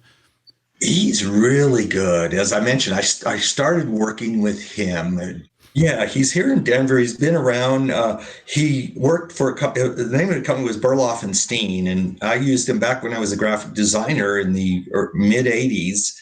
And then eventually when I started doing fine art, I would take my paintings to get photographed to have 4x5 shot for magazine articles or catalogs, and he's done that since then for me. Now he's with a company called Reed Photo Imaging, and they're out in Lakewood. So it's a drive for me. It's about a 30-mile drive, believe it or not, here in Denver, all through the city. But it's so it was great to see him yesterday. I've known him for years, so there's a lot of comfort in seeing someone you've known for years, but nowadays he shoots. He has shot works for me under glass. My pastels, I don't even have to have the glass off the piece, and he's able to get a clear image through glass. So he's able to shoot paintings with the varnish on it. And today it's mostly the high res images what he shoots. Very nice. Yeah, I've heard different techniques. I've talked to Ralph Oberg and Lynn Schmiel about how they do their own photography as well, but they use they polarize the light sources, polarize the lens, and they're able to remove that reflection there. But wow, it's really great to have a professional resource like that. to do it. Yeah, It's I'm quite an lucky. investment. Yeah, it's an investment in terms of financial means there to work with him, but I've enjoyed what he's done for years, and he's always a support. He keeps a file. If I need to retrieve an image from a few years back, I'll call him up, and if I got the title of the painting, he can retrieve it and email it to me. So he's really a great person to work with. At one time, I talked to him, and he was shooting well over, I think he said 5,000 works a year by artists in this area. So that's all he does then? He shoots, well, he does a lot of commercial photography too, but mostly he's shooting artwork. Do you do prints of your artwork? Yeah, they've done prints for me. They do some, they've created some giclée prints. They do canvas transfer prints, anything like that they can also handle. Now they do prints on metal. Yeah, it's pretty amazing. He's one I would recommend. I know artists have asked me about who I use for prints, and I definitely have always said, try this company. Now, when you do prints, are you doing them as like a limited edition, or how does that work? How does that fit in with your overall business model? Right. I usually, every once in a while in my newsletters, I offer up a print for sale. And then what I do is in this case, because he's local, I can get a print printed at a time. So I don't have to buy bulk. Right, on demand. So that's nice. So I pay an up cost fee to get it photographed, and they do a color test, and I come in and look at the color test on the paper I'm using, and then from there they do the final print, and they do 1 or 10 or 20, how many I need, and then anytime I need to order more, they've got the file for me, and they can just print up more. So it makes it easy. I think the inkjet technology is just astonishing. I mean, it was. I remember taking a class from Graham Nash of Crosby, Stills, Nash and Young. Oh, wow. I mean, and I had him pretty much all to myself for a whole day. Nice. He was a photographer first and a musician second. That's what he said. I didn't know that. Yeah. Interesting. So he and his company, Nash Editions, they were one of the few companies. There was also John Cohn was doing it up in Vermont, but Nash was doing taking old pre-press iris drum printers that were used for proofing, and he converted it to use watercolor substrates.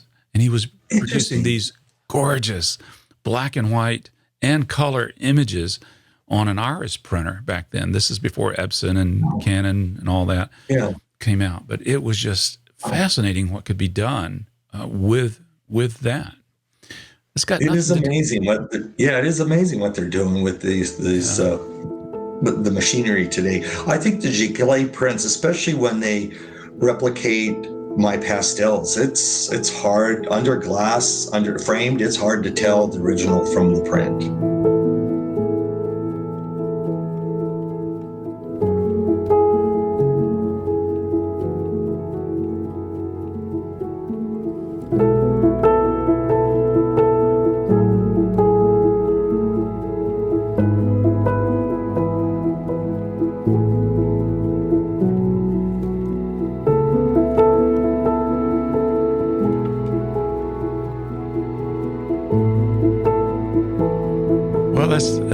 It's an interesting option, and it makes the art accessible to those that may not be able to afford an original.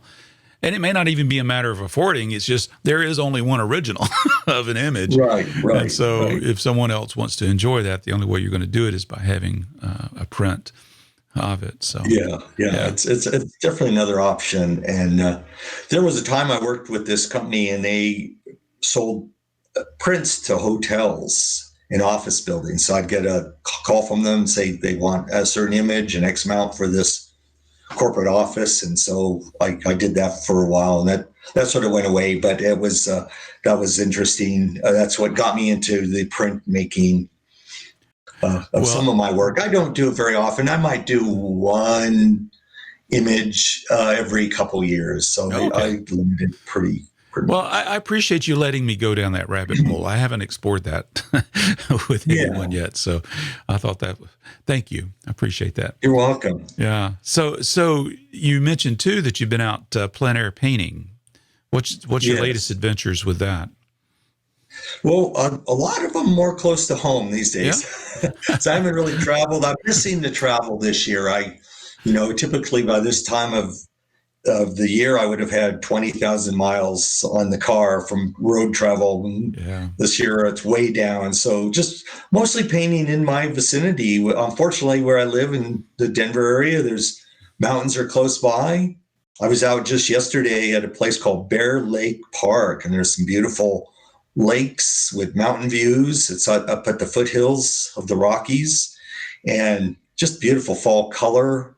I did that sort of after I delivered my paintings be photographed. I stopped at this place to get some inspiration and do a quick sketch or two, and that was great. So I'm lucky in that I find a lot of inspiration close to home. I do miss the road trips. But, I do too. I have not done one yet, but I'm planning on some in the spring. I've got a lot lined up coming up in March, April, May, so I'll be on the road again quite a bit. Well, the last time I was out in Colorado, I just missed the fall color. The aspens season is not very long, so I had just missed all of that. I mean, there was still color, but it was subtle. It wasn't the intense yellows and oranges of the aspens. I was hoping to see that this year, but it can be intense at times. This year, actually, where I live, there's I'm really close to what's called the Cherry Creek, and it's a 100-year floodplain area, and I can literally walk to it. It stretches for over 30 miles long, and it follows the Cherry Creek, and all along it are great cottonwood groves, and so I have been keeping company with the cottonwoods, which I love. And the fall color this year with cottonwoods is just spectacular. So it's been nice. It's been a joy to see this. The sky 2 days ago was just stunning. It was just one of those blue skies that it's shocking to see. I was like, wow, we talked about the word amazement on our last talk, and it still amazes me when you see that yellow color of the leaves against that blue sky. It just you never tire of it, do you? You just don't tire of it. Yeah. No. Yeah. I hope I never do. Yeah. Well, so I imagine in the American West, it's got to be exciting. Plein air painting. I was just seeing this video the other day of this guy that was out hiking in Utah. Being, I don't want to say chased, but he was being stalked by a mountain lion. That was kind of a scary situation. What about you? Have you had any exciting experiences out plein air painting? Not. I've had beer bottles thrown at me, but no mountain lions. I haven't had. I've been in places where you have to carry bear spray, and they're around, but I haven't actually seen them up close. I've been lucky. Been very close to moose. Painting up in Rock. One of my favorite places to paint is Rocky Mountain National Park, which is beautiful. Yeah. Too far. Yeah, it's gorgeous scenery, and I've spent a lot of time up there exploring, hiking. Actually served one as an artist in residence for a while and spent 2 weeks in a cabin right in the park, and that was fabulous. Wow. So had some close calls with some bighorn sheep. I remember setting up to paint, and there was I don't know what they call it. It was a herd, I guess, a herd of bighorn sheep, and they were up on the hillside, and they started coming down closer to me, and I picked up my easel and kind of walked backwards, and one of them just kept coming right towards me. It looked like he had its eye on me. This is one of those big rams, I would lose that battle. I was like, could my French easel protect me? But it came charging at me, and it just kept following. It kept coming towards me, and I kept backing away. And eventually I went up the hill because I thought, well, maybe I could get behind a big rock and kind of hide, and I think eventually it lost interest, but it definitely just kind of kept following me, and that was a little intimidating when you see they're big animals up close. Yeah. And Wow. we've had moose, moose that have come out of I love painting into willows, and moose have come out of the willows and kind of surprised me. And they're actually, haven't had any kind of run-ins with them or anything but they definitely are intimidating in that regard. Most of the plein air experience has been in the realm of weather being the thing, a weather change that moves in, some storm front that comes in and catches you unguarded. And that's been really interesting. I remember painting up in Castle Valley, Utah with an artist friend of mine. We were set up on a kind of a ridge, and we're painting away, and my buddy looks over to his right side and says, "Wow, look at that." And up on this mesa top was this dust storm. Mm. And within a matter of seconds, it blew through, knocked us both, literally knocked us over, knocked us down, blew all our gear down, It's a hot air tornado, basically. Is that what it was? It was pretty fierce. It was fierce. And it blew. I had finished one painting. It was both oils, and I had one on the easel, and it just blew them out. They just kind of scattered, and my friend lost his. And so we looked around. After it blew through, a hailstorm kind of moved behind it. Oh no! So we were in hail for a little bit, and then after it subsided, we kind of ran to the car and hid. And after that, we went and gathered all our gear and hunted for our paintings. And I've got a couple of sand paintings now that I kept them just because they were. I was just coated in sand. It was amazing to see. Well, see, now those would be prized possessions. They got a story behind them.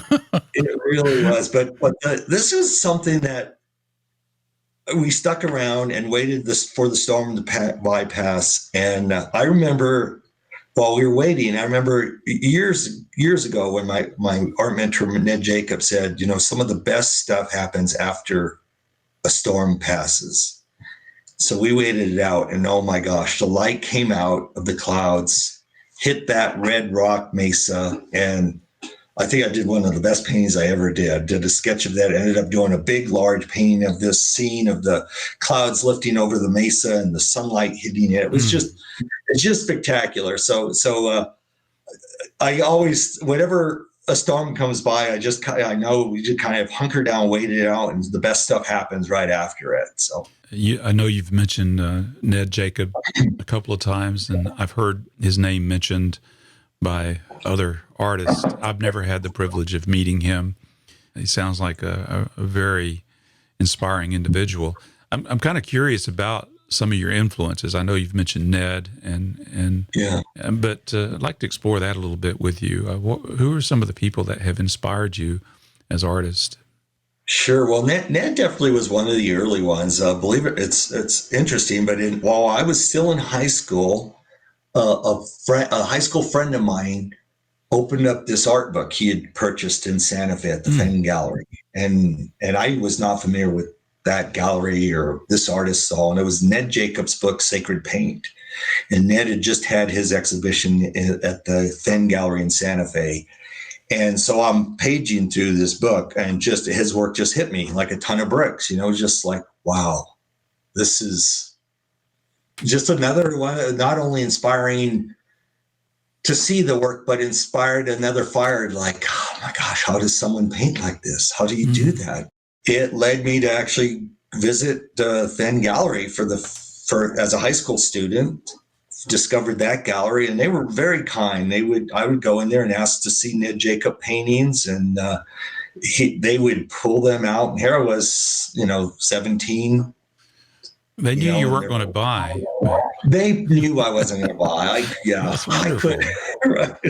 I could barely afford the gas to go to Santa Fe. Santa Fe is about 60 miles from Albuquerque, but they were always very kind to me, and I'll never forget that, how nice they were. And they would pull out works. And eventually I got to know the work of Nikolai Feshin, and they would pull works out for me to look at.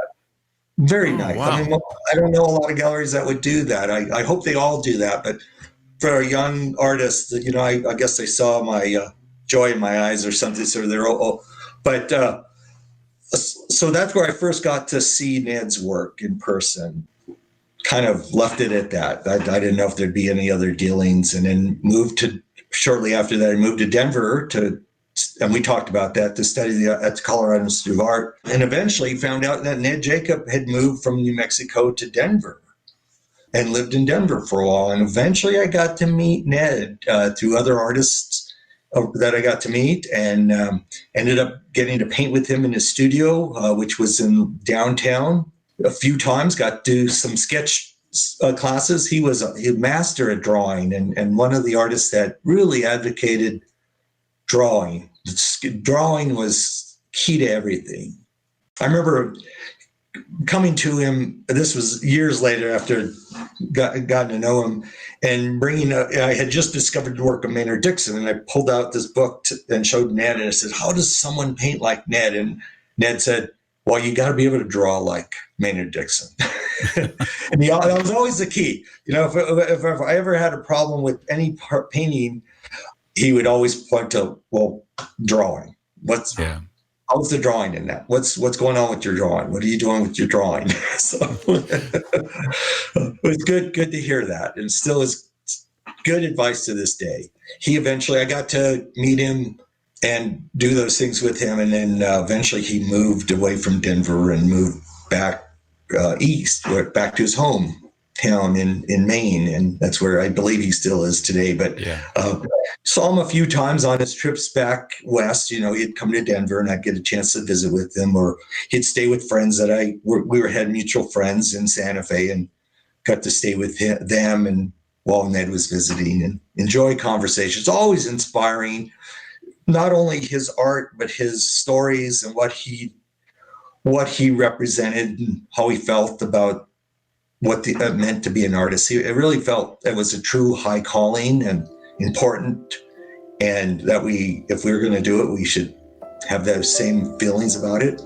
Yeah, so it's just always inspiring to be around him.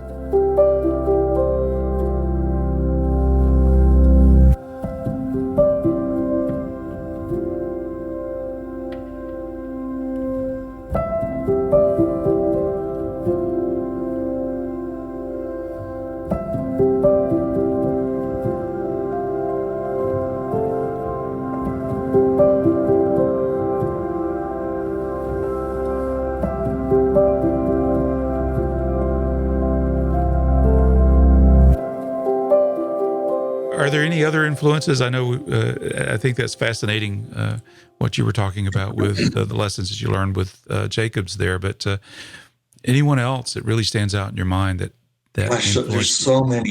I know Ned was one that profoundly, early on, I'm looking back to the early days when I first got involved in the arts, and I think I'd mentioned Ramon Kelley. Yes. Was a highly influential artist at that time.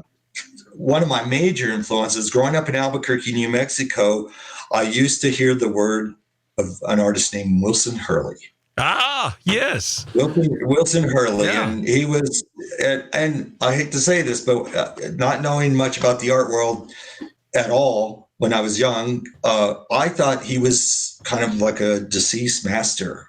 I mean, he was just revered in Albuquerque. And eventually, through a gallery I was working with in Oklahoma City, I got to meet Ned in person. Wilson in person, and spent many times visiting his studio in Albuquerque and visiting with him and his wife, Roz. And boy, what that was, yeah. See, that's a person I wished I could have met too. I just bought his book not too long ago, read it cover to cover. I spent a couple of Sunday afternoons sitting outside on the patio, just going through that book. It was just amazing. I've seen some of his works, not very many, but I have seen. There are a couple of pieces out here in Georgia which are magnificent. One's a space. It's the Apollo spacecraft going across the moon. It's really neat. And then there's that is really interesting.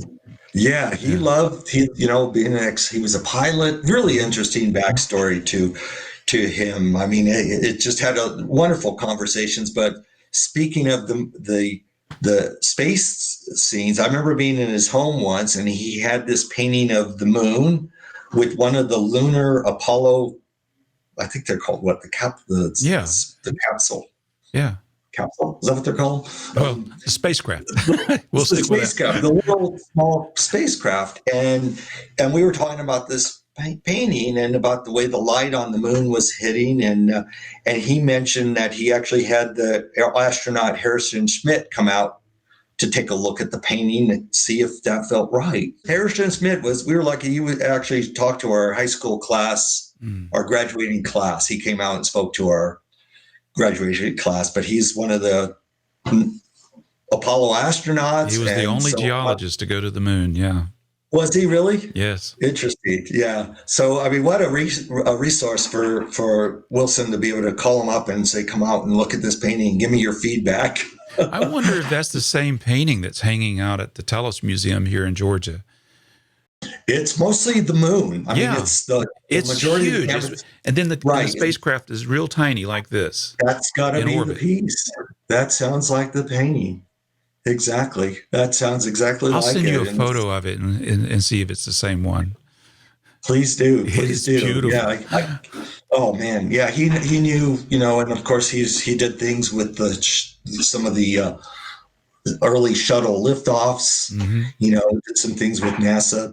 Boy, what he did with the New Mexico, just the Western landscape in general, just any landscape. But I think the things that touched me in particular were the Western landscapes that he painted, and then did a lot with things right there in the Albuquerque area. Did beautiful paintings of the Sandia Crest, which is the range that sits just east of the city of Albuquerque. But that was a true another hero for sure. What a treat. I am so happy for you, Lorenzo. That is so incredible. Yeah, it was fun to visit his studio and see him. Was there any lesson that you took away? Was there any one point that might have stuck in your mind from talking with him? So many. But one thing that really I thought was interesting, I remember I was having trouble getting the feeling of, I was working on mountain scenes, and I was having trouble getting the mountain to roll over on top. It would hit a sort of the top plane of the mountain, then I guess I was painting it whatever, it felt wrong. So I took the painting to Wilson, and he's got such almost a scientific mind. I asked him, could you give me some feedback? How do I get the mountain to roll over? And I thought he'd give me this scientific explanation. He said, well, just squiggle your brush a little bit on top. The Wilson Hurley brush squiggle. I like that. Yeah, I loved it. It's like, okay, that's what I did. It's like, that works. It works. It was, and it basically was the edge. I was doing too hard of an edge at the top of the mountain, and he just was in his way. He was very humorous in that way. He would just say things that you're like, well, okay, that gets right to the heart of it simply. And it solved the problem. And every time I do it to this day, I think of him. Every time I'm doing that technique, he's in my mind and heart. Oh, that's awesome. What an awesome experience. I really appreciate that. That's one of many, but that's one that I thought was very, very funny. And I was able to visit him when he was working on the Triptych series that he now hangs at the Cowboy Hall of Fame in Oklahoma City. Yeah. And he had devised this easel system where he tended to paint, as far as the murals go, from the top of the canvas onto the bottom of the canvas. And he would roll the portion that was done, roll it over so he could complete the upper end of the canvas. And that way it was able to fit in. His studio was large, but it was able to fit that super large canvas in his studio. And it was interesting to hear his story about how he hunted down that linen to find a piece of canvas that size. Yeah. He ended up locating canvases that size in Italy. I mean, he had to hunt the world over to find something. And not only that, but how they were to be displayed. How would they hang them? Because they were huge. Exactly. Well, it was interesting. He's got this sort of piece of aluminum that's got kind of a hollow core, So it's very light. It's very rigid, but light. He was able to find, that's the way he worked. He would find these. He was an engineer. Kind of modern. Yeah. He'd find really interesting modern ways of handling situations. So it was just a treat whenever I got to visit him. And he was always so kind. I'd be in Albuquerque visiting my folks, and I'd call him up, and I knew he tended to like to visit more in the afternoons than mornings. So I'd call up and say, "Hey, I'm in town. Can I stop by?" And I don't think he ever denied me once. Wow. The drop-in visit, which was nice. Well, that comes through in his book. He really seemed to enjoy teaching and mentoring people, giving advice and critiques. And he seemed to be very straightforward but kind in his approach with that, from what I gathered from the book. So this is a cherished volume in my library. I just bought it recently, and I am so glad that I did. I'll provide a link. I'm glad you did too. I had to buy that one as well as soon as I heard it come out. And Rod's, of course, his wife is just a dear, and she's an artist herself. Yeah, she is very fine landscape and still life painter. And she actually showed at the same gallery that I was with in Oklahoma City, and neat, great lady, great. This was a book that actually I found a copy years ago, but this was one he gave me towards the end of his life. I was visiting him after I found out he was passing, and I called his wife up, and she was graciously let me come and visit Wilson, and he pulled out this book, or he mentioned there was something, and she came back with this book, and it's this book here. I just tear up when I think about it. So he sat he was laying on the couch. He had those kind of laid down to talk. And he's writing in this book. And I thought maybe he was writing something to me, and it took him quite a while, but he signed it. Oh my goodness. Yeah. But that took him quite a while to sign that. And it just broke my heart. Here's such a talented painter, and, to see the ravages of the Lou Gehrig's disease. Yeah. And it just, I tear up just thinking about that. And after leaving his home, I knew that was probably the last time I'd ever see him. And I stopped at this location. I remember doing stopping in and doing a sketch for a painting I wanted to kind of do in his honor. And I can't remember what the title I gave it, but it was something about something like a special day, or special, something related to my feelings about him, and did a larger version of that scene later. It was a scene of the foothills of the Sandias, which he dearly loved and I dearly loved. And anyways, that's these artists, they mean a lot to us, and it's, treasure them while you can. Indeed. Yeah. But I just had to share that story. I'm so glad you did. That's what I love about these conversations. You never know where they're going to go. And I didn't know that you had this wonderful experience with this amazing artist. I feel very blessed that happened. Like I said, as a young man in New Mexico, I thought he was this icon, deceased master, and then to find out he's alive, and then later to get to meet him, and then to spend considerable amount of time with him in his later years. It was a treasured time for sure. Well, thank you for sharing that. I appreciate that very much. Yeah. It affirms, the idea we talked about last time, going into the idea of following your volition, following your heart, following your creative soul, and where it leads you. I've always felt that's been the key, as if we follow what we love, things kind of happen in ways that we can't even imagine, but I think it's all an outcome of just following that part of our heart, that part of our imagination, and just going for that goal or dream.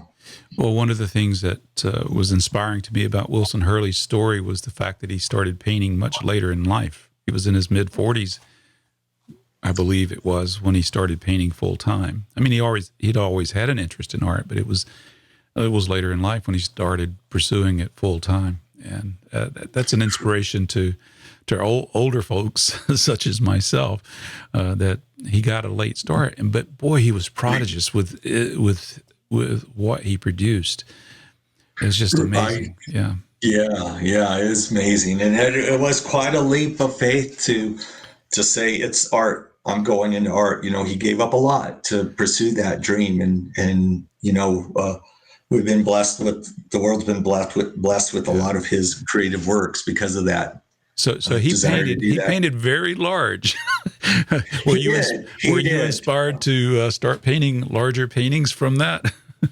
I wish I was. I still tend not to paint very large, but it was pretty impressive to go to his studio and see a large work in progress, and to see the steps, the preparatory steps he took to get it to that stage. It's pretty well thought out and planned, from the small plein air sketch to the mid-range painting onto the large version. And I'm always amazed at how small his palette was. That always shocked me.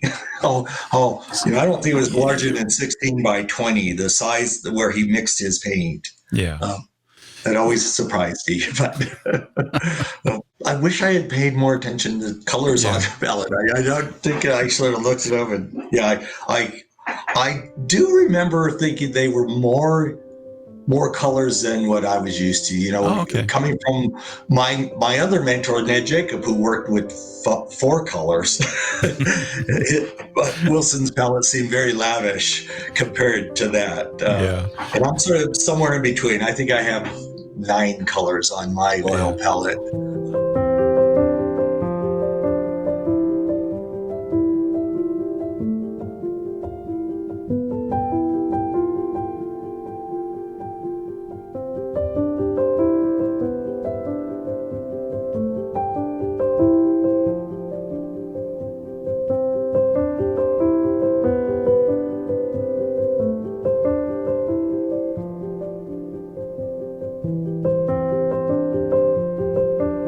So that's a good segue into the toolbox. I always love to peer into a person's workshop. Right. Oh, I do too. Isn't it? It's always fun to see, what are they working with? What are those magic tools?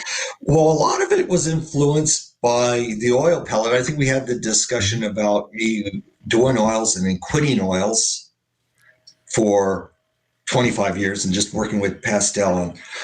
Pastel palette, I don't even know how to get started with that. It's you just buy a lot of pastels. I'm looking over at my pastel palette, and I have at least 1,000 colors.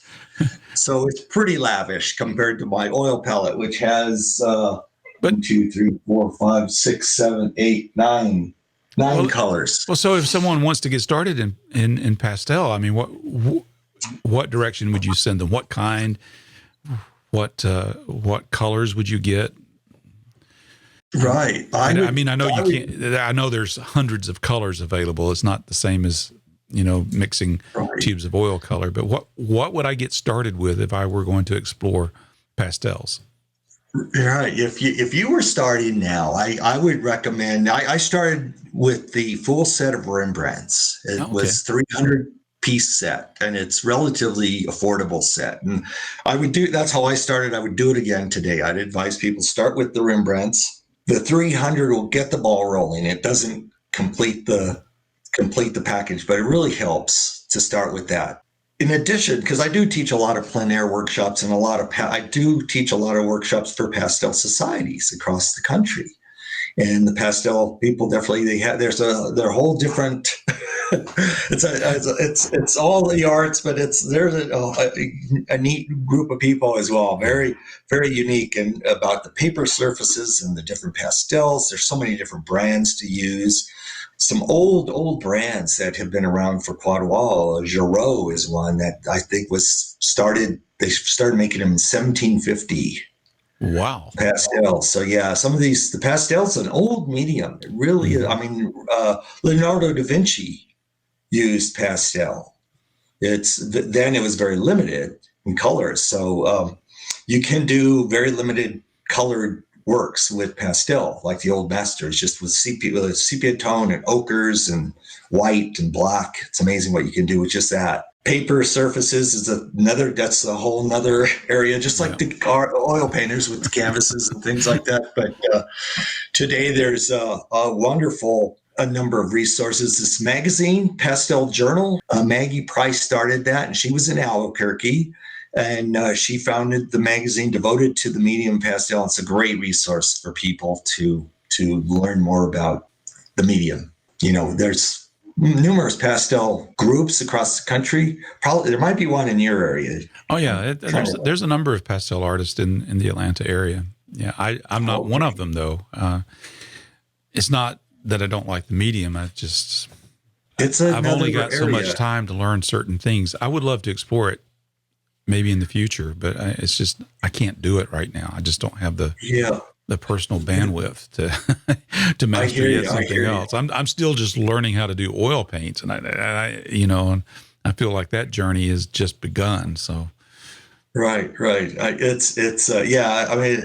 could be a little daunting to take on too many mediums at one time, but if you do go down that rabbit hole, the pastel world's a beautiful world, and it is. I love it. Actually, they have a convention every 2 years, and that's also in Albuquerque. I think that's because Maggie Price started the Pastel Journal there, and then they moved the convention to Albuquerque. But it happens every 2 years. There's something like we get 1,000 participants who come in from all over the world to take in seminars and demos and lectures, and they have an exhibition of pastel work. It's pretty amazing. That's the International Association of Pastel Society, in case anyone's interested in that. Very nice. Group. In addition to I started working with pastel after doing the charts, because I mentioned I had this whole layout of oil charts, and then I found that, boy, if I could only have a palette like that, I would be set. So it got me going in the world of doing more pastels. And I think what really inspired me with that, because at the same time I was starting to do plein air, and I was taking my oils out for plein air because that's what I saw around me, the artists that were doing outdoor painting. It was called outdoor painting. It was oils they were taking, and just the magazines that were available at the time, and the books that were available at the time. I did not see a lot of pastel painters in the West working in plein air. So I got excited with the prospect that, hey, this is uncharted territory. I love that. I love that adventure. Yeah. Let's go down this. Where does that road go? Right. Right. I don't know if people have explored this road. So that really got me excited, I think. And that's what kind of pushed me in the realm of doing plein air pastel. It really was so a lot of it was finding new tools, new surfaces to work, ways to handle the medium outdoors in plein air. All the while I was taking workshops with oil painters. They were talking about their tools, but I would rarely listen to that portion of the lecture. It would go in one ear and out the other. I wanted to hear, what are the nuts and bolts? Why was the painting working? And it went back to that idea we talked about last time, The idea of the values, right? Design. Yeah. So that was great to kind of stay focused on that area of the painting. Well, one thing I've learned in talking to nearly 45 different artists over the last couple of years doing this show is everyone has their own personal toolkit, and yet each and every one of them, no matter what they're using, are producing beautiful works of art that are enjoyable to look at. They're worthy to be put on someone's wall somewhere. And whether they're using student grade paints, that may be controversial to some, but I know some who are using student grade paints and others, whatever brands or whatever mediums. Right. I think the important thing is just to do it. Learn how to work with the tool until it's muscle memory, and then express your idea the best that you can with those tools. Yeah. It's a good input on that. That's so true. It's and be open to new territory for new tools. New. Just yesterday was while I paint, I tend to listen to podcasts, as I Yeah. mentioned, and I was listening to a pastel artist from Oregon who was talking about pan pastels. This is Wait, pastels that are whoa, what are they're they? called pan pastels, and they're actually pastel pigment that are put in like a little tin pan, and you use brushes to pick the pigment out and paint with either a brush or a sponge. And just hearing her talk about the method, and I was really inspired. Now I've got to go out and Well, I wonder how that explore differs from that. watercolor. Uh, that's a good question. I don't know. That's exciting to me. It's like there's a new avenue, right? Yeah. Uncharted It's territory. So that's intriguing. yes, it is. So What? maybe in 2 years we could have another discussion, and I'll There tell you you go. hopefully more about it. But I have never used this, so it's like after hearing her description, it's kind Have of you ever tried making your exciting. own? I have. This is where I live here in Denver. One of the artists I met at the Mark Daly class I was in at the Art Students League, his name is Terry Ludwig. Those pastel painters exactly know exactly who I'm talking about. Terry is. I'm just learning who's who, okay? Yeah, I'm sorry. Terry is the guy. He studied at the American Academy of Art Yeah. in Chicago. Kind of around the time, just right after Richard Schmidt, but he essentially started making pastels on his own, just for his own use. And eventually it led to his own pastel brand and company, which is now sold worldwide. So I was fortunate. I got to meet Terry back before, as he was starting this business, and we would go down to his basement and we would mix colors because I would say, I wish I had this color. And he'd pull out his old jars of pigment and we'd mix up pastel color. You use dry pigments and then you use some binder to hold it together and let it dry and form it. You can form it with your hand, or the pros use molds to kind of create either squares or circles. But yeah, I sat in that basement with him many a time, just mixing the pigment. It's like playing with Play-Doh. It was exactly. It feels just like that. You roll them up and you get it, and yeah, It just seems like it would be fun to do. Yes, it is. It would be, but you'll have to Google him, Terry Ludwig Pastels. And I will.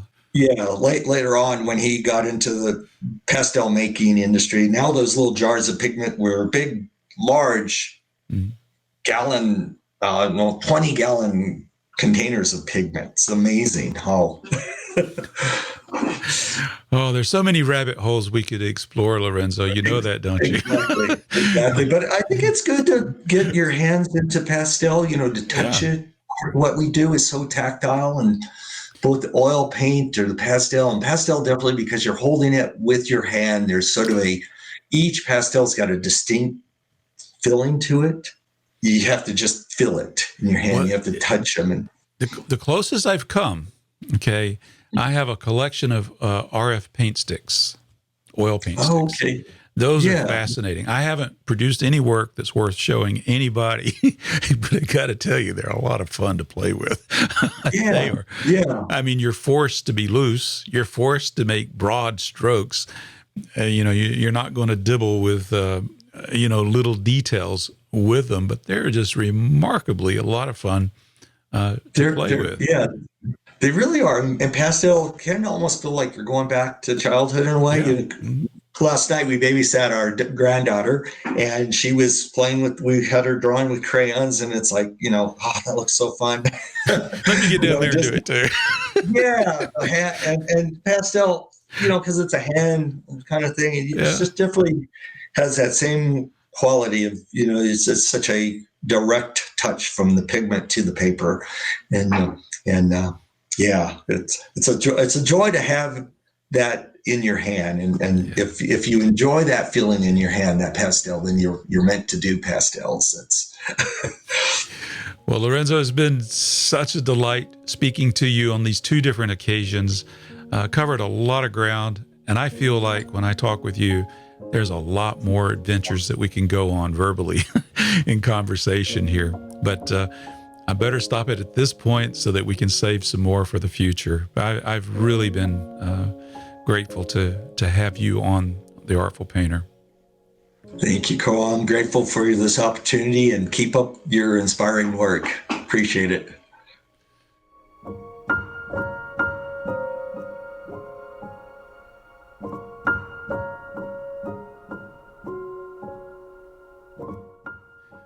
So did that seem like a 2-hour conversation to you?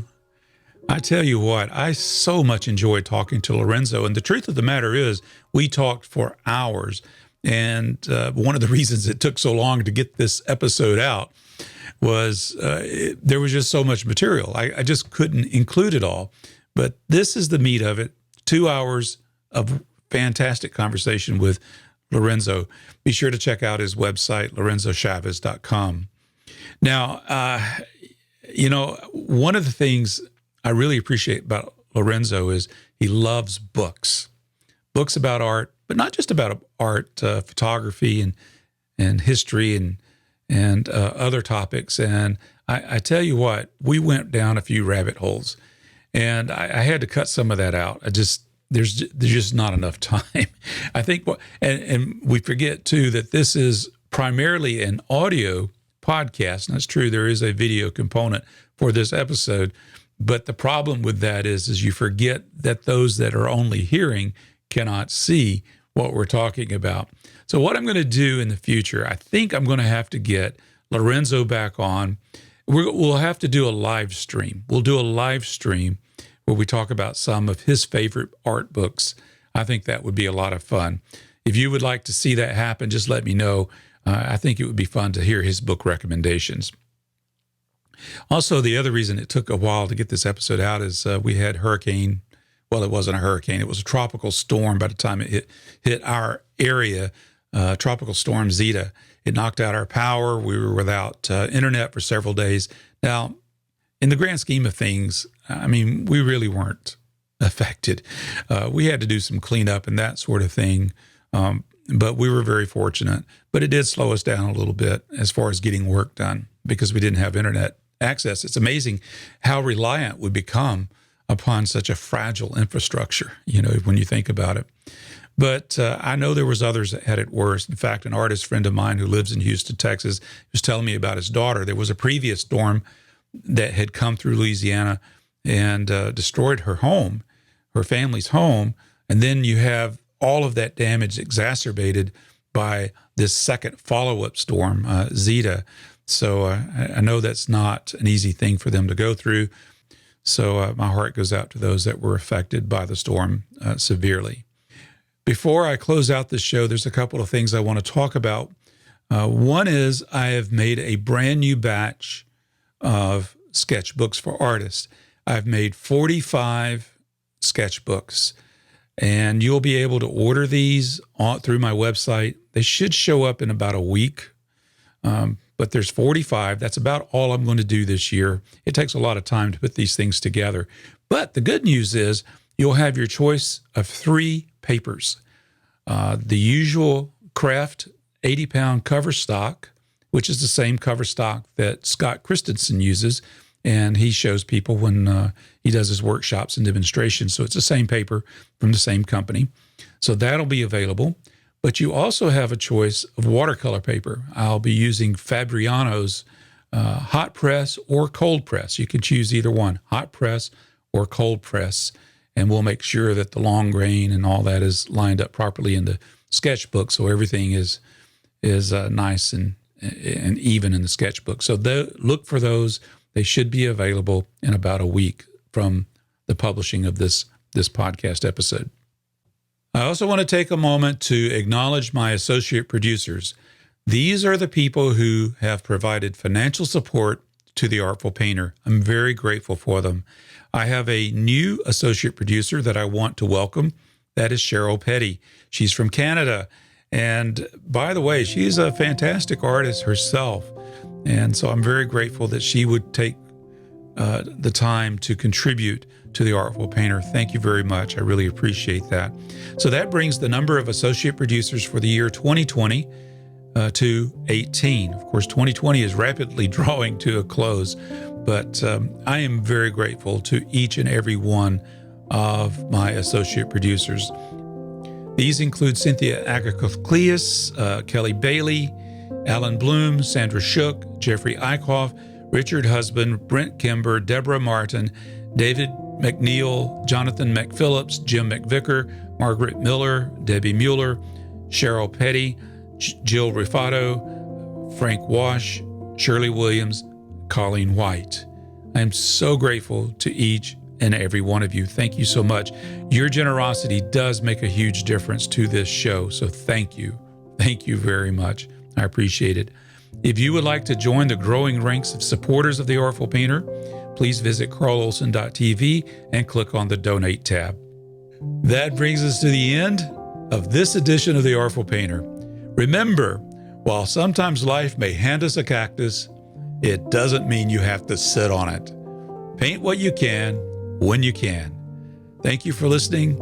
I'll see you in the next edition of the Artful Painter.